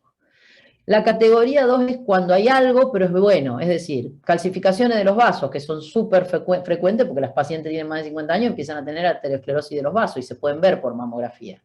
Una macrocalcificación láctea, normal. Imagen de fibroadenoma, de quiste mamario, de toda patología benigna, que el radiólogo lo interpreta como algo bueno y te informa como algo bueno. Esa paciente va a su control habitual. A lo mejor si hay un fibroadenoma, se puede operar, pero no porque sospechemos que haya un cáncer. ¿Sí? Entonces, el BI-RADS 2 y el BI-RADS 1, benigno, sin riesgo, no hay cáncer.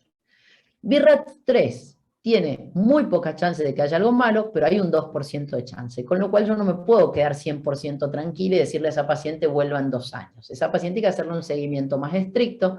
La mayoría de las veces se pueden pedir otros estudios, una magnificación, una ecografía, una resonancia para salir de dudas y asegurarnos que ese BI-RADS 3 no sea un BI-RADS 2 o ya sea peor un BI-RADS 4. Y en algunos casos habrá que hacer una punción diagnóstica para poder saber si es algo bueno o algo malo. Es decir, que ya si me informo, viene una mamografía y me dice BI-RADS 3, la derivo al especialista para que valore qué hacer con esa paciente. ¿Estamos? Las BI-RADS 3, entonces, 98% de los casos van a ser cosas benignas, pero hay un 2% de chance de que en esa mamografía haya un cáncer de mama. Ya en la categoría 4 hay sospecha de malignidad, que podrá ser más baja o más alta, pero esa paciente necesita estudio citológico o histológico. ¿Sí? A esa paciente hay que hacerle una confirmación por histología o por citología, no seguimiento, no a 6 meses, hay que estudiar la imagen que se está viendo en la mamografía. El BI-RADS 5, 95% de chances de malignidad, va a haber que hacer diagnóstico histológico de rutina, y la diferencia que usamos con el 4 es que el 5 se puede inclusive hacer la biopsia intraquirúrgica, es decir, ya planificar como si esto, confirmando un cáncer de mama, aunque no tenga diagnóstico previo, haciendo una biopsia por congelación, es decir, como ya la imagen es tan sospechosa de cáncer, lo que se hace es directamente entrar a quirófano y planificar la cirugía, ¿sí? En algunos casos. Pero las dos requieren de diagnóstico histológico, o sea, de biopsia de la lesión para confirmar. Y la categoría 6 es cuando yo ya tengo diagnóstico previo, porque se punzó antes de tener la mamografía o porque mandé a analizar el líquido y me vino cáncer de mama, Y en ese caso la mamografía, como ya sabemos que hay un cáncer, informa como BIRAT6. ¿Estamos?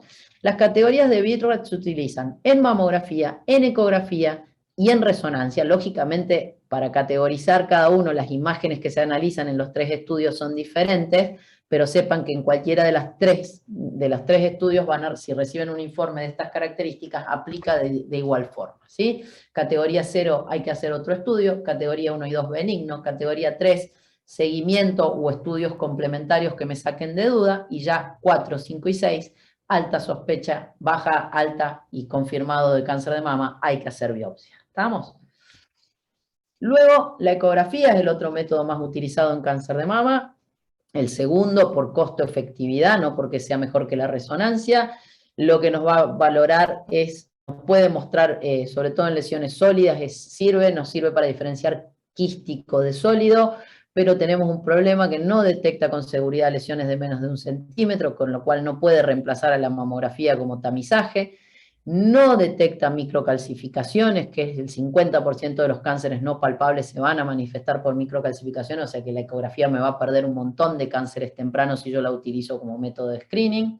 Y obviamente no es el método inicial para tamizaje o screening. ¿A quién sí le pido ecografía en vez de mamografía? A pacientes que estén dando la teta, ¿sí? O sea, lactancia, mamas con mucha inflamación o mamas muy densas, mamas con prótesis que van a requerir de ecografía, y la ecografía es uno de los métodos principales que se utilizan hoy para biopsia estereotáxica o biopsia dirigida, ¿sí? Entonces, para eso sirve la ecografía.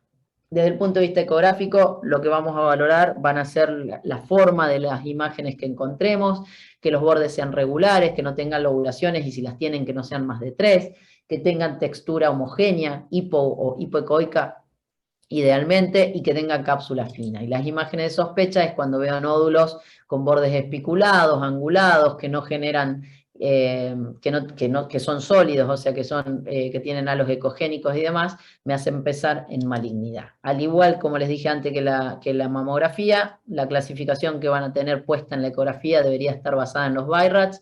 Entonces vamos de nuevo, 0, 1, 0 nada, hay que pedir otra cosa, 1 y 2 benigno, 3 sumarle estudios o hacer control periódico más cercano, y ya 4 y 5 biopsia, ¿sí? Luego tenemos, no vamos a entrar en resonancia porque es muy avanzado para el objetivo de la clase de hoy, pero sepan que hoy la resonancia es el tercer método, y en lugares con alto poder adquisitivo el segundo método diagnóstico. Es muy sensible y específico, sobre todo cuando se asocia con contraste, nos permite ver micrometástasis intramamarias, nos permite estadificar mejor los cánceres de mamas previos a la cirugía y demás, o sea que es uno de los estudios más utilizados en la actualidad una vez que confirmé el cáncer de mama, inclusive para planificación de tratamiento y quirúrgico.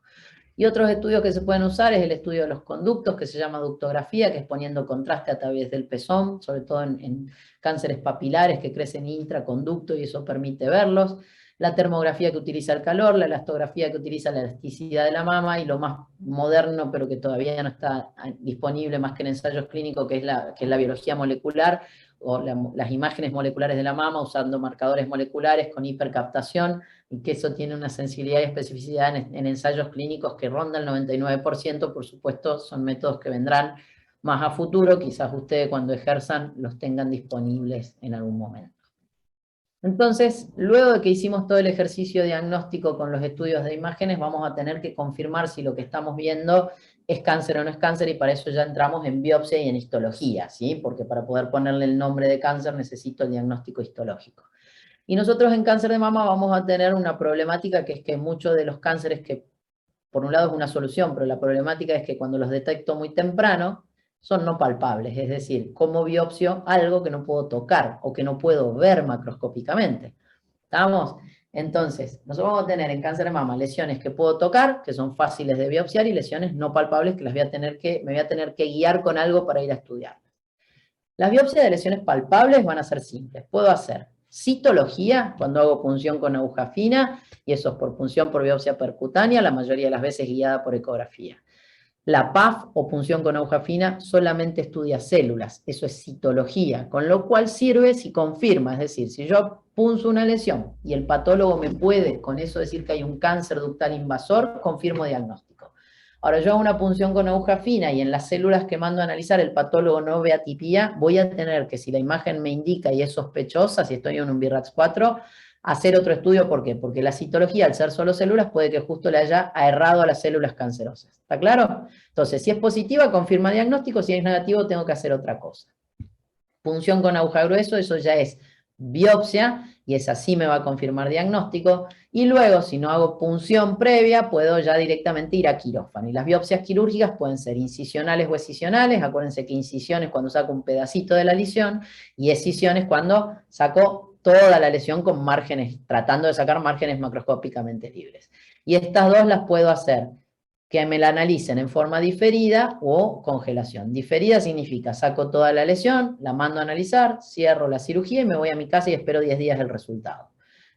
Intraquirúrgica, saco toda la lesión, son esas pacientes que les decía BIRAT 5, lesión muy sospechosa, que le hice toda la estratificación con sus estudios complementarios y demás, y luego me fui a quirófano para no punzar 2 veces, porque ya tiene todo para cáncer, hice la excisión, el patólogo me confirma diagnóstico y sigo con la cirugía que tenía programada, el cuadrante de la mama o la mastectomía o el ganglio de la axila, que ahora lo vemos a continuación. ¿Estamos?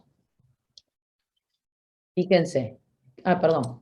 Las lesiones no palpables, ¿sí? De nuevo, puedo hacer punción o quirúrgica. El tema es que acá no puedo palpar. ¿Cuáles son las lesiones no palpables de la mama? Pregunta de examen frecuente de la doctora Acuña.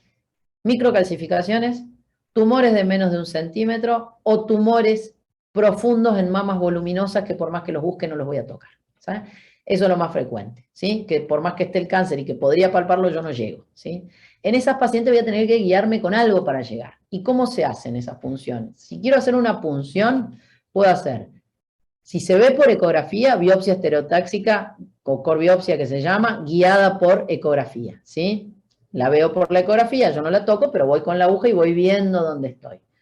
Luego hay un equipo fantástico y moderno que ahora vemos que se llama Mamotón, que es como un GPS de la mama, que le digo yo, en realidad lo que va haciendo es, se le marcan por coordenadas dónde se ubica la lesión exactamente, porque se ve por mamografía, por ecografía y demás, se carga todo, la paciente se acuesta en un equipo que tiene un círculo para que la mama quede péndula abajo, y eso tiene una aguja con un arpón que dirige directamente la toma de muestra, guiado por la información que le carga el intervencionista, el médico radiólogo o el mastólogo que haga el procedimiento, ¿sí? Y luego tenemos, eso es sin operar a la paciente, y luego tenemos en lesiones no palpables la posibilidad de hacer biopsias quirúrgicas. ¿Cómo las hago? Tenemos la biopsia radioquirúrgica, que es colocando un arpón, ahora lo vemos en la próxima diapo, la biopsia del ganglio centinela, que es inyectando un colorante peritumoral, azul de metileno o tecnesio 99, y eso va a ir hacia los linfáticos de la axila, va a frenar en la primera estación linfática, se abre, se saca el ganglio que está pintado de azul, o el ganglio que el aparatito me está avisando que está cargado de tecnesio, y eso se manda a patología para que se analice.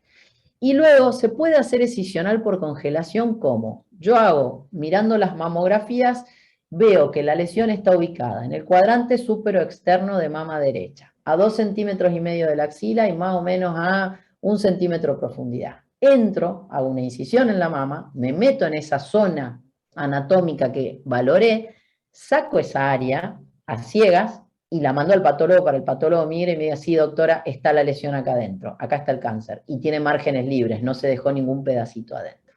Eso se hacía mucho más antes, que no teníamos disponibilidad de estas dos opciones que son las más usadas en la actualidad. ¿Sí? ¿Estamos? Fíjense lo que es la biopsia con arpón o radioquirúrgica. ¿Cómo se hace? Se hace una mamografía, ¿sí? Que se hace casi una radioscopía porque se va viendo en el momento. El radiólogo coloca un arpón fundamentalmente, marcando la zona donde está la lesión, la punta del arpón queda ahí, y lo que hace el cirujano luego, y esto se fija con un hilito, ¿sí? De ahí la paciente pasa a quirófano, el cirujano hace una incisión donde está el arpón, se guía por el arpón y cuando llega a la zona que no puede palpar, saca el área siempre con márgenes suficientemente importantes, ahí tienen la lesión extraída y se la manda primero a patología, ¿sí? Normalmente esto es para microcalcificaciones, se manda a patología, pero se hace una mamografía o una radiografía de la pieza, y fíjense En esta foto se ve bien, está el arpón acá, y acá está toda el área de microcalcificaciones que la vemos en la radioscopía. Entonces, en ese mismo momento se le avisa a quirófano al cirujano que están todas las microcalcificaciones que se veían previamente en mamografía y estamos tranquilos que sacamos todo. Y eso después se analiza y se confirma si es cáncer o no es cáncer. Lo que nosotros necesitamos es confirmar que no dejamos lesión residual. ¿Estamos? Después el patólogo nos va a decir si eso es un cáncer o no es un cáncer. Biopsia estereotáxica o corbiopsia guiada por ecografía, lo mismo, a diferencia de la anterior, voy a estar viendo en la pantalla la lesión y a través de la aguja voy a guiarme con el ecógrafo para ver si estoy punzando la lesión o no estoy punzando la lesión y se manda a analizar, ¿sí? Y el mamotón, pensé que tenía una foto, no la tengo, se las debo, pero si buscan en internet y ponen mamotón, como dice ahí, van a ver cómo es el aparato, que en realidad es un aparato de diagnóstico por imágenes que guía la biopsia. Desde el punto de vista histológico, el cáncer de mama, tenemos la enfermedad de Payet de pezón, que generalmente es superficial, y luego tenemos el más frecuente, que es el ductal infiltrante en sus distintos tipos, y el lobulillar infiltrante, que es en menos del 10% de los cánceres de mama, y después algunos cánceres raros. La mayoría de las pacientes va a estar en este grupo de cánceres de mama, ¿sí? En el tipo ductal. El ductal infiltrante, entonces, nace en el conducto, en los conductillos de la mama, y luego sobrepasa la membrana basal del conducto e invade tejido periférico. ¿Sí? Normalmente clínicamente son nódulos o masas duras, ¿sí? Solitarias, puede ser de mujeres perio posmenopáusicas, más frecuente entre los 50 y los 60 años, y la mayoría de las veces va a tener márgenes mal definidos, ¿sí? El lobulillar infiltrante, mucho menos frecuente, 10%, a diferencia del anterior, nace en el lobulillo y luego invade el tejido vecino de la mama cuando se transforma en infiltrante, son células más chiquititas, y puede haber una variante que se llama túbulo lobulillar, que en realidad es un lobulillar que crece hacia el conducto, o viceversa, uno del conducto que en vez de crecer infiltrando la mama, el resto del tejido mamario se mete hacia el lobulillo, ¿sí? Entonces esos son los tipos histológicos de cáncer de mama. El cáncer de mama, más allá de los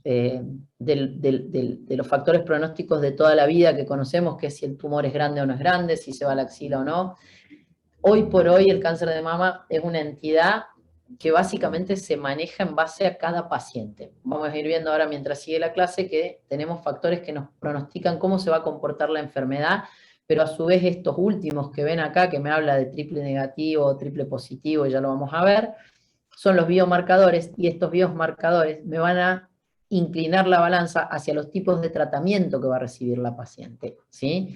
Entonces, dentro de los pronósticos en cáncer de mama, y para poder saber si ese cáncer va a ser agresivo o no y cómo se va a comportar, tenemos como factores propios de la enfermedad el estado de los ganglios de la axila, es decir, si el cáncer está localmente avanzado, si ya salió de la mama y se fue a axila, el tamaño del tumor inicial, por supuesto, y luego, como todo, grado y tipo histológico, ¿sí? Desde el punto de vista de la paciente, la edad, pacientes más jóvenes, cáncer de peor pronóstico y más agresivo, y los biomarcadores, que si este cáncer tiene receptores para estrógeno y progesterona, es decir, si es un cáncer que responde al estímulo hormonal o no, si tiene sobreexpresado el SERP2-NEU o el HER2-NEU, que lo van a encontrar de las dos maneras, o el P53, esto habla de cánceres agresivos o no agresivos, ¿sí? Respecto a los ganglios axilares, fíjense que desde el punto de vista de supervivencia global, a largo plazo es uno de los factores más importantes. ¿Por qué? Cuando nosotros hablamos en cáncer, siempre hablamos de las mujeres que quedan vivos a los 5 años del diagnóstico de su cáncer. O sea, eso es supervivencia a 5 años. Fíjense que si la paciente no tiene metástasis, casi el 90% de esas mujeres van a estar vivas a 5 años. Cuando aparece algún ganglio positivo, baja el 75%, y ya cuando hay de 1 a 3, ronda el 65%, y fíjense que si hay 4 o más, menos del 40% de las mujeres van a sobrevivir a 5 años. O sea que el hecho de que la axila esté libre es un pronóstico muy, muy favorable. Y a su vez, a largo plazo, las pacientes que iniciaron su cáncer, por más que hayan respondido bien a los tratamientos, pero tenían ganglios positivos al inicio de su enfermedad, van a volver a repetir o van a tener una recidiva de su cáncer casi entre un 70% a los 10 años. Entonces es importantísimo conocer cómo estaban los ganglios al inicio de la patología. Y a su vez, cuando hablamos de ganglio, ya no se habla de macroscopía de ganglio, de la técnica común donde se tiñe con hematoxilinosina, sino que lo que tenemos que ver es si hay micrometástasis o no, porque el solo hecho de micrometástasis es porque hay células que llegaron ahí, y si hay células que llegaron ahí, hay células que pueden haber viajado al resto del organismo. ¿Por qué se sabe esto? Porque cuando antes se hacía la técnica común, que era pintar con hematoxilinosina, estos pacientes, casi en un 13%, clasificaban como axila negativa y sin embargo tenían una muy mala supervivencia global porque en realidad lo que tenían era que haciendo inmunistoquímica había micrometástasis, o sea que la axila era positiva, o sea, eran falsos negativos, ¿sí? Y nosotros hoy sabemos que las pacientes con micrometástasis se clasifican como axila positiva, por más que sean micrometástasis, y tienen peor sobrevida que las que tienen la axila realmente libre, ¿sí? Entonces, de rutina, en cáncer de mama, se hace inmunohistoquímica de todo lo que se manda a analizar, ¿vamos? No se hace solamente la tinción típica de patología habitual. Tamaño del tumor, lo venimos hablando en toda la clase, menos de 0,5, muy buen pronóstico, generalmente no compromete la axila, no llega a tomar compromiso linfovascular, con lo cual son cánceres muy limitados y que andan muy bien, estadios tempranos. Ya luego del 0,5 empezamos a tener un poco más de problema y luego de 1 centímetro el 90% de esas pacientes va a tener compromiso de axila, con lo cual necesitamos encontrarlos cuando todavía son no palpables o no visibles, ¿sí? Eso mejora muchísimo el pronóstico de estas pacientes. Grado histológico, si lo miran en diagonal, fíjense que acá veo que la T tamaño tumoral, la N ganglios a distancia y la M metástasis, tumores de menos de 2 centímetros sin ganglios y sin metástasis. Grado 1, mortalidad en 5 años, una sola paciente. Ahora, fíjense que si el grado histológico es malo, se van a morir de 11, por más que el tumor haya sido chiquitito y la axila esté libre, que es casi lo mismo que se van a morir en el peor de todos, cuando el tumor es grande y hay axila positivo con un grado 1. O sea que el grado histológico también me hace variar el pronóstico. Cuanto menor grado histológico, mejor pronóstico, y no es tan dependiente del TNM clásico que conocemos en cáncer, ¿sí? Edad de paciente, menos de 35 años, factores pronósticos generalmente súper negativos, porque no tiene que ver con estimulación estrogénica, y obviamente a menor edad y peor pronóstico de las pacientes. Y esto es lo que hoy manda en cáncer de mama, ¿sí? Cuando uno tiene un cáncer de mama, independientemente del tipo histológico, grado de diferenciación, grado nuclear, Ki67, que es lo que me habla de grado de proliferación, nosotros necesitamos saber si hay receptores o no hay receptores. Cuando tenemos receptores positivos, ¿sí?, y los genes o oncogenes negativos se llaman cánceres luminales A, son los de mejor pronóstico. Luego tenemos los luminales B, que tienen los receptores positivos más el HER2 positivo, y luego tenemos los de peor pronóstico que se llaman triple negativo, cuando nada se expresa, ¿sí? Esos son cánceres muy agresivos. Entonces, ¿para qué me sirve saber si tengo esto? Porque nosotros sabemos que las pacientes que tienen receptores estrogénicos positivos y progesterona positivos van a tener cánceres mucho mejores diferenciados y de mejor pronóstico, y que a su vez van a tener posibilidad de tratamiento hormonal posterior que evita la recidiva esa que hablamos, que cáncer de mama es muy raro que no vuelva a los 20 años o a los 10 años, ¿sí? Entonces, siempre buscamos que estén positivos o que son de mejor pronóstico. Todo lo contrario ocurre con la sobreexpresión del HER2. Cuando yo tengo sobreexpresado este oncogen, hablo de un cáncer de mal pronóstico, es decir, mayor tasa de proliferación, mucho más agresivos, no suelen responder a los tratamientos. Entonces, siempre buscamos la inmunohistoquímica en cáncer de mama. En la actualidad, al cáncer de mama se lo estudia por TNM, pero se lo estudia con estos factores. Y eso hace que la clasificación y estadificación sea bastante más compleja de lo que ustedes están habituados a estudiar, ¿sí? ¿Por qué? El sistema TNM, que es de la Sociedad Americana Conjunta sobre los Comités de Cáncer, lo que se basa son en los parámetros clásicos: tamaño de tumor, ganglios comprometidos y metástasis a distancia, ¿sí? Estadificación clínica, puede ser quirúrgica, más por imágenes. Con estos parámetros nosotros tenemos primero la clínica, ¿no?, el examen físico de la paciente más la mamografía. Y luego que la paciente se opera, se le pone una P adelante y es la estadificación patológica, que va a depender de lo que nos informa el patólogo. Ella nos va a informar, mide tantos centímetros en su diámetro mayor, hay micrometástasis en 2 de 3 ganglios analizados, ¿sí?, etcétera, etcétera. ¿Estamos? Y eso nos va a categorizar los estadios del 0 al 4, igual que todos los cánceres que ustedes vienen estudiando hasta ahora. ¿Qué ocurre con cáncer de mama? La nueva edición que salió publicada en 2018 y en 2019 pusieron algunas actualizaciones, pero no cambia tanto, además de valorar esto, incorpora esos factores biológicos que hablamos antes, o sea, ¿tiene receptores o no tiene receptores? ¿Tiene sobreexpresión de oncogenes o no? Y en algunos casos se usa un panel génico para reestadificar. Y eso nos permite ver, primero, grado, tasa de proliferación, grado tumoral y estos factores pronósticos, que lo que se hace es sumar, una vez que determinamos el TNM en sus categorías, se combinan, se agrupa, se llama un proceso de agrupación por etapas, y lo que hacemos con eso es restablecer o cambiar a las pacientes de estadificación. Y la gran mayoría de estas pacientes van a terminar restadificadas en un estadio menor o mayor.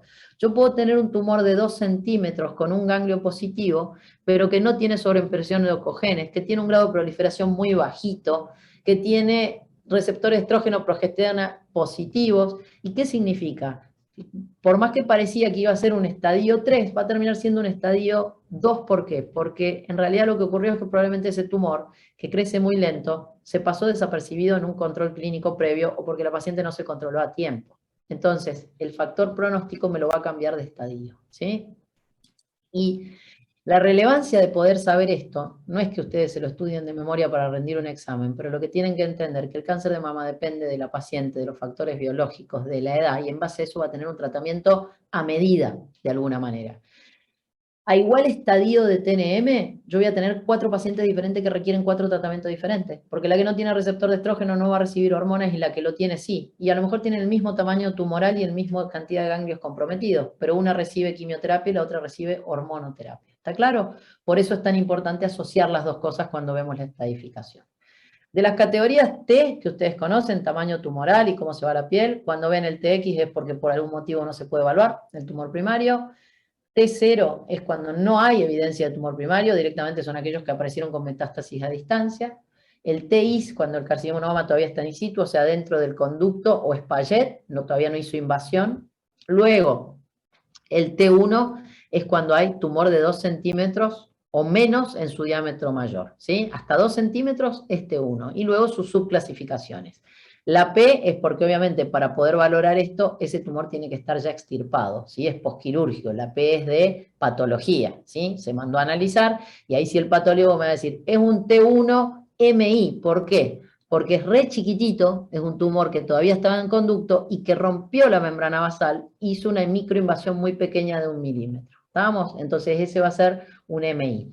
Luego vamos a tener por patología el T1A, mide poquito más que este, más de 1 milímetro, pero no llega a los 5 milímetros, o sea, 0,5.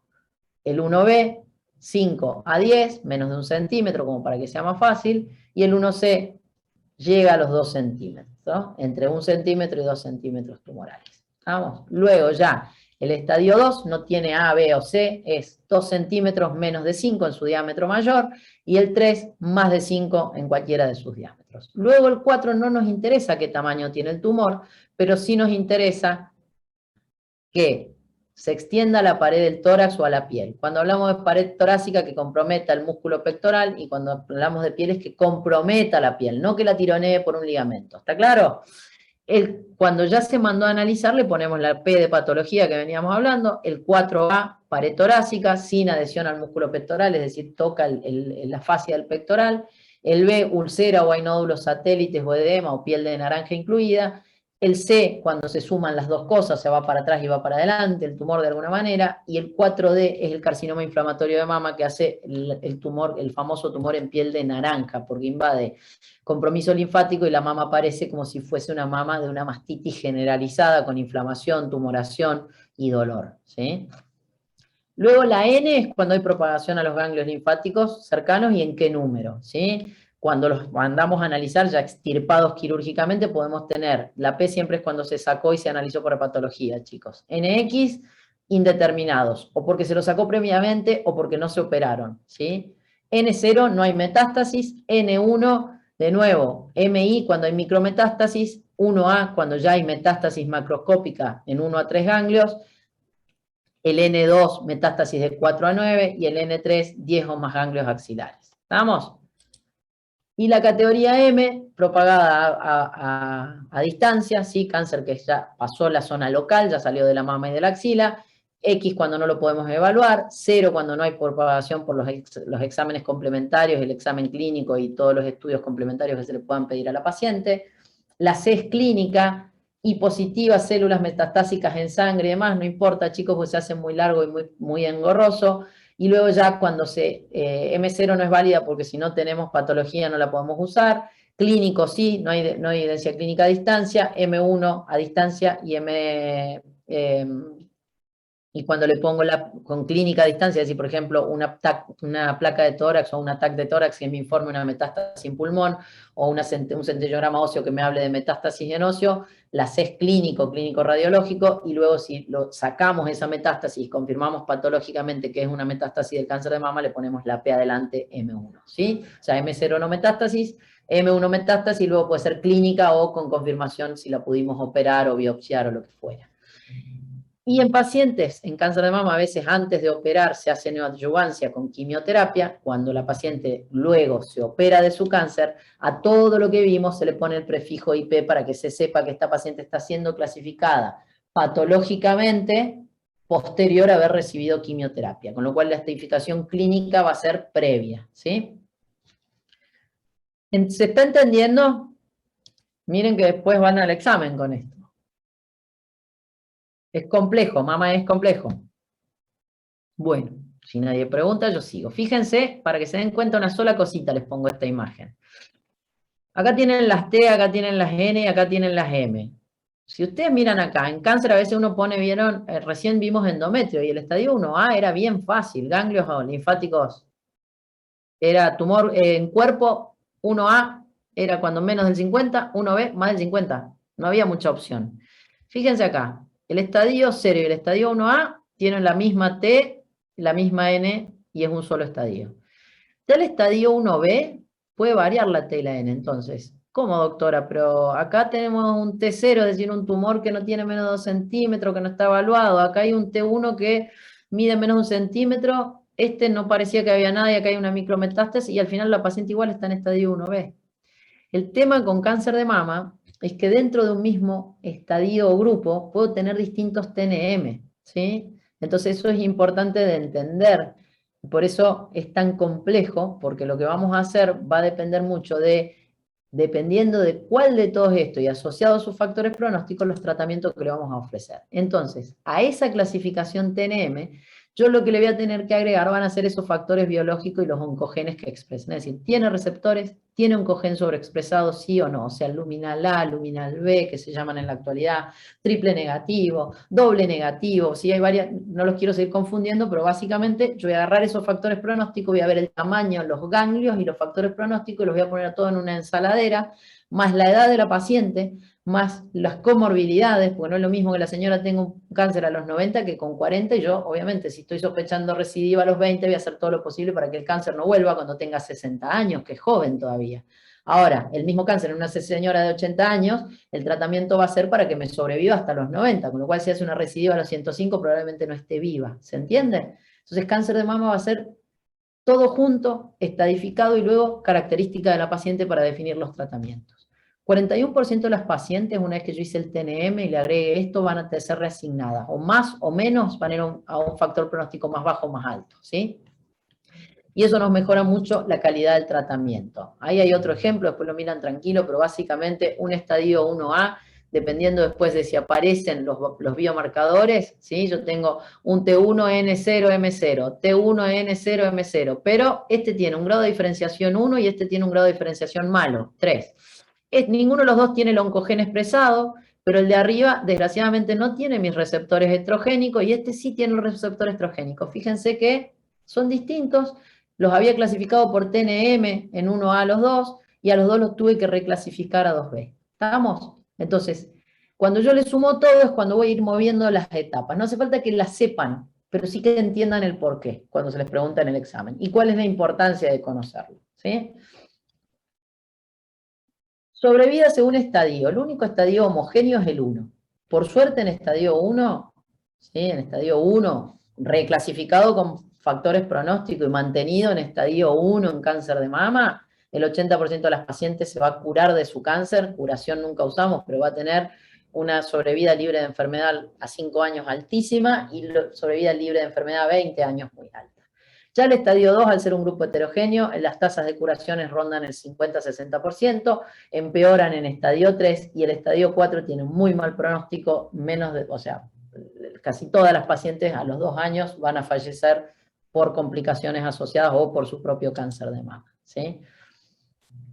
Una vez que yo hice toda esta ensalada que les vengo haciendo, que tengo el diagnóstico histológico, grado de diferenciación, grado de proliferación, factores pronósticos, tumorales, etcétera, etcétera, voy a empezar a ver cómo tratamos este cáncer. Y la base del tratamiento del cáncer de mama tiene dos cosas importantísimas. Primero, el control loco regional. Cuando hablamos de control loco regional, hablamos de controlar el cáncer que está ubicado en la mama y en la axila. Eso es loco regional.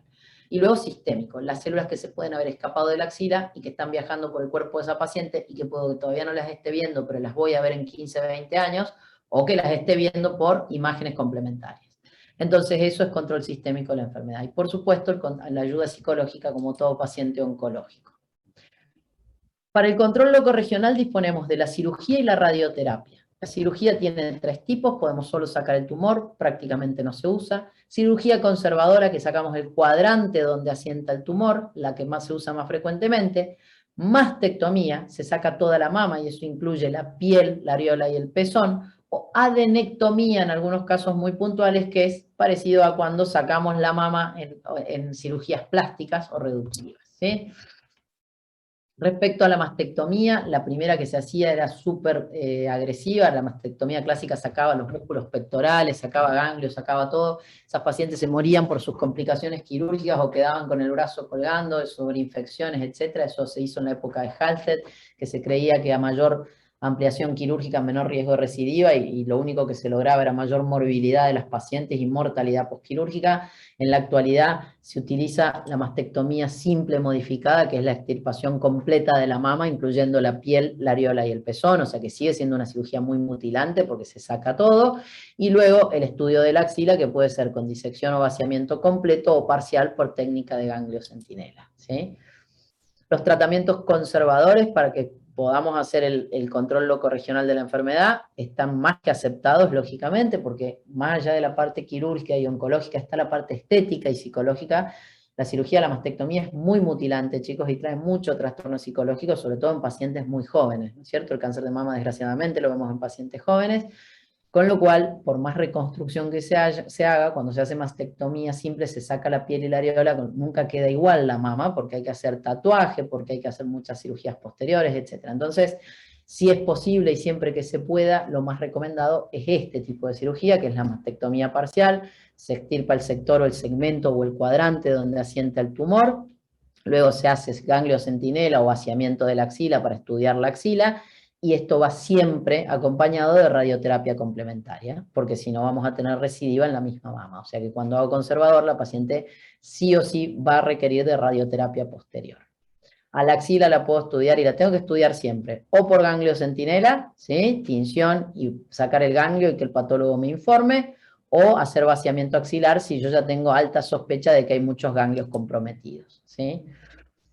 Importantísimo el tema de la reconstrucción en pacientes sometidas a mastectomía, por lo que hablábamos recién, y se puede hacer por implantes o prótesis. La mayoría de las veces se ponen implantes inflables, porque la mama, al haber sacado toda la glándula con piel, va a quedar el cierre muy tenso y no va a permitir hacer una reconstrucción inmediata, entonces se deja un implante inflable que va estirando la piel, y cuando ya es posible se pone el implante definitivo en un segundo tiempo. O también se pueden hacer las reconstrucciones con injertos de piel y músculo, que en la actualidad se usan menos porque son más cruentas y con mayor índice de complicaciones, ¿sí?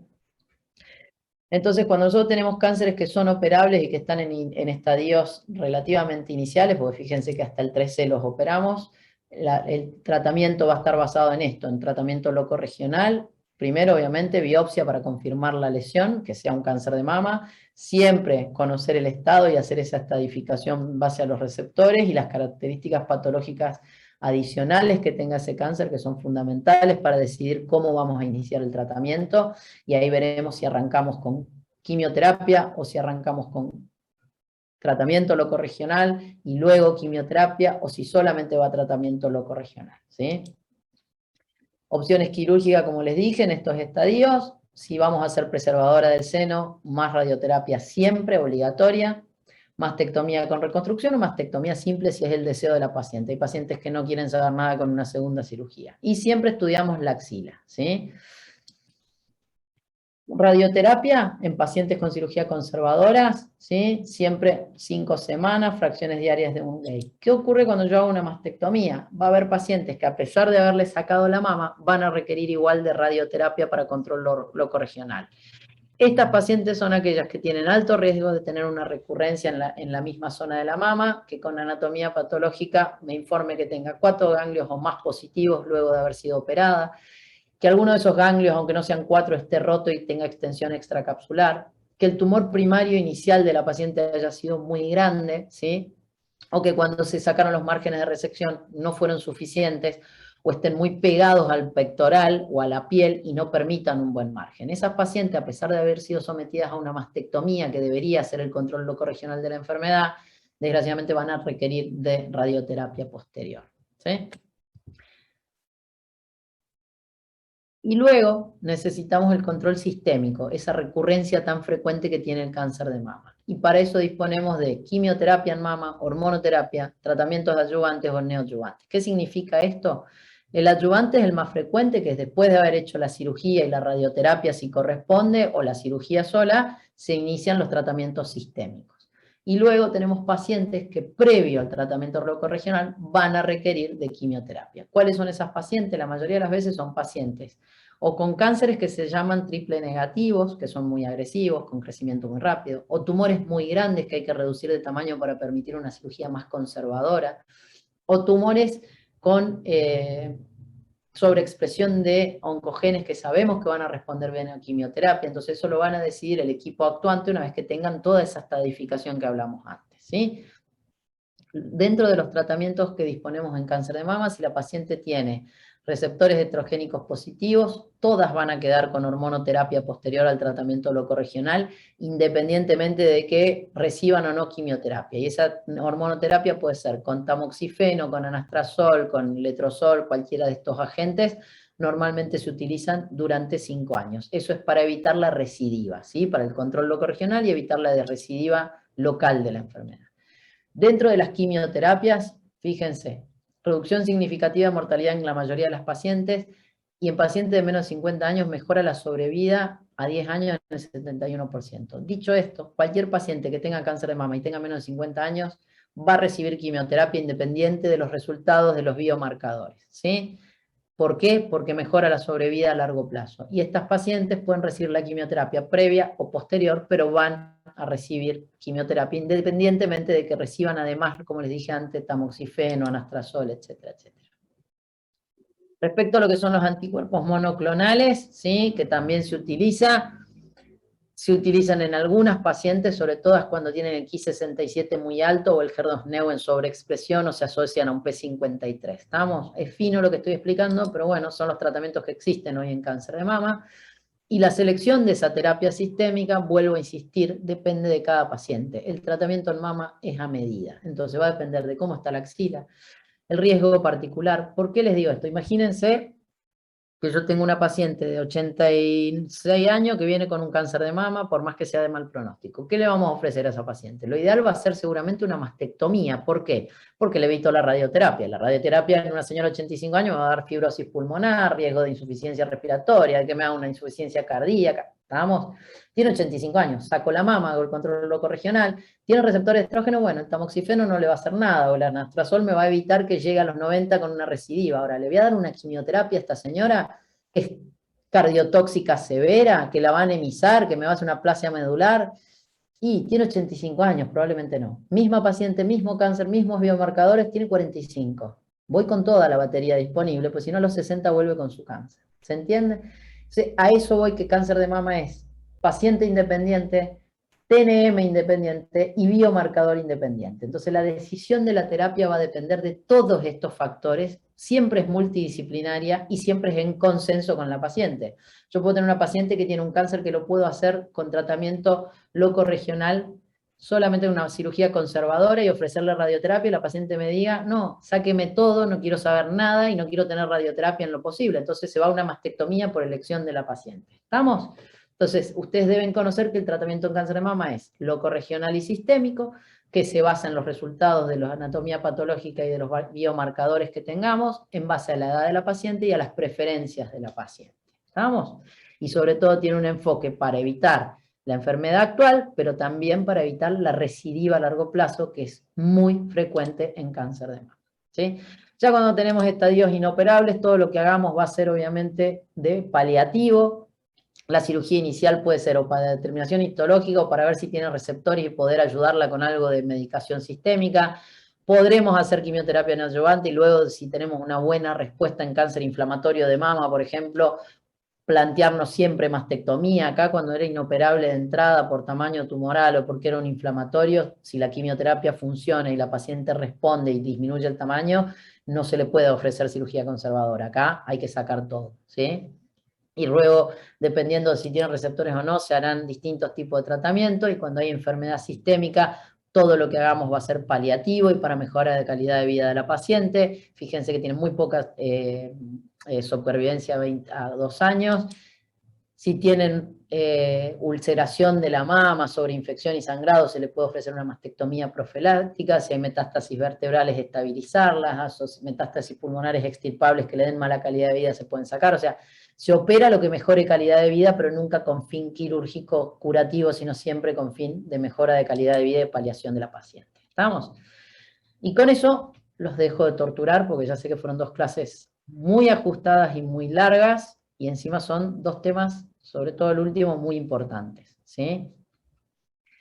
Recomendación, chicos, agarren el libro, ¿sí? Sobre todo los que van a venir a rendir ahora ya, agarren el libro, por lo menos si rinden conmigo. Con mis PowerPoint no alcanza, se los repito cada vez que les doy clases en gineco y en obstetricia, y llegan al examen y empiezan a repetir el PowerPoint, y donde uno los saca del PowerPoint están perdidos, ¿sí? Yo hablo muchas cosas en clase y creo que todos los docentes somos iguales, así que vuelvo a insistir, preparen bien la materia, no vengan a rendir a 2 días si no la leyeron, ¿sí?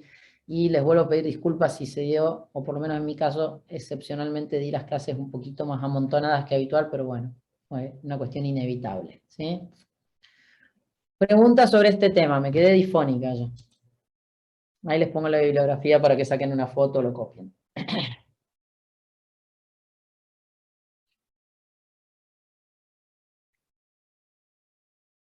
Bueno, están agotados. Bueno, chicos, si todo va bien, nos veremos en el examen a los que, los que vengan a rendir. Las clases creo que están todavía puestas en la plataforma, si no me equivoco, ¿no es cierto? Sí, ¿no? Bueno, ahí tienen acceso, creo que están mis clases grabadas, pueden haber variaciones, sobre todo ahora que a ustedes se las acorté un poquito por una cuestión de tiempo, pero bueno, de hecho más mejor, digamos, de alguna manera, o sea que más cantidad de cosas que tienen ahí les va a servir más, pero sepan que están en plataforma, y si todo va bien los veo para rendir. Suerte a los que se preparen para este examen.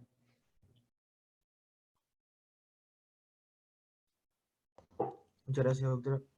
De nada, chicos, que tengan un buen día. Gracias, doctora, gracias, gracias. De nada, buen día a todos.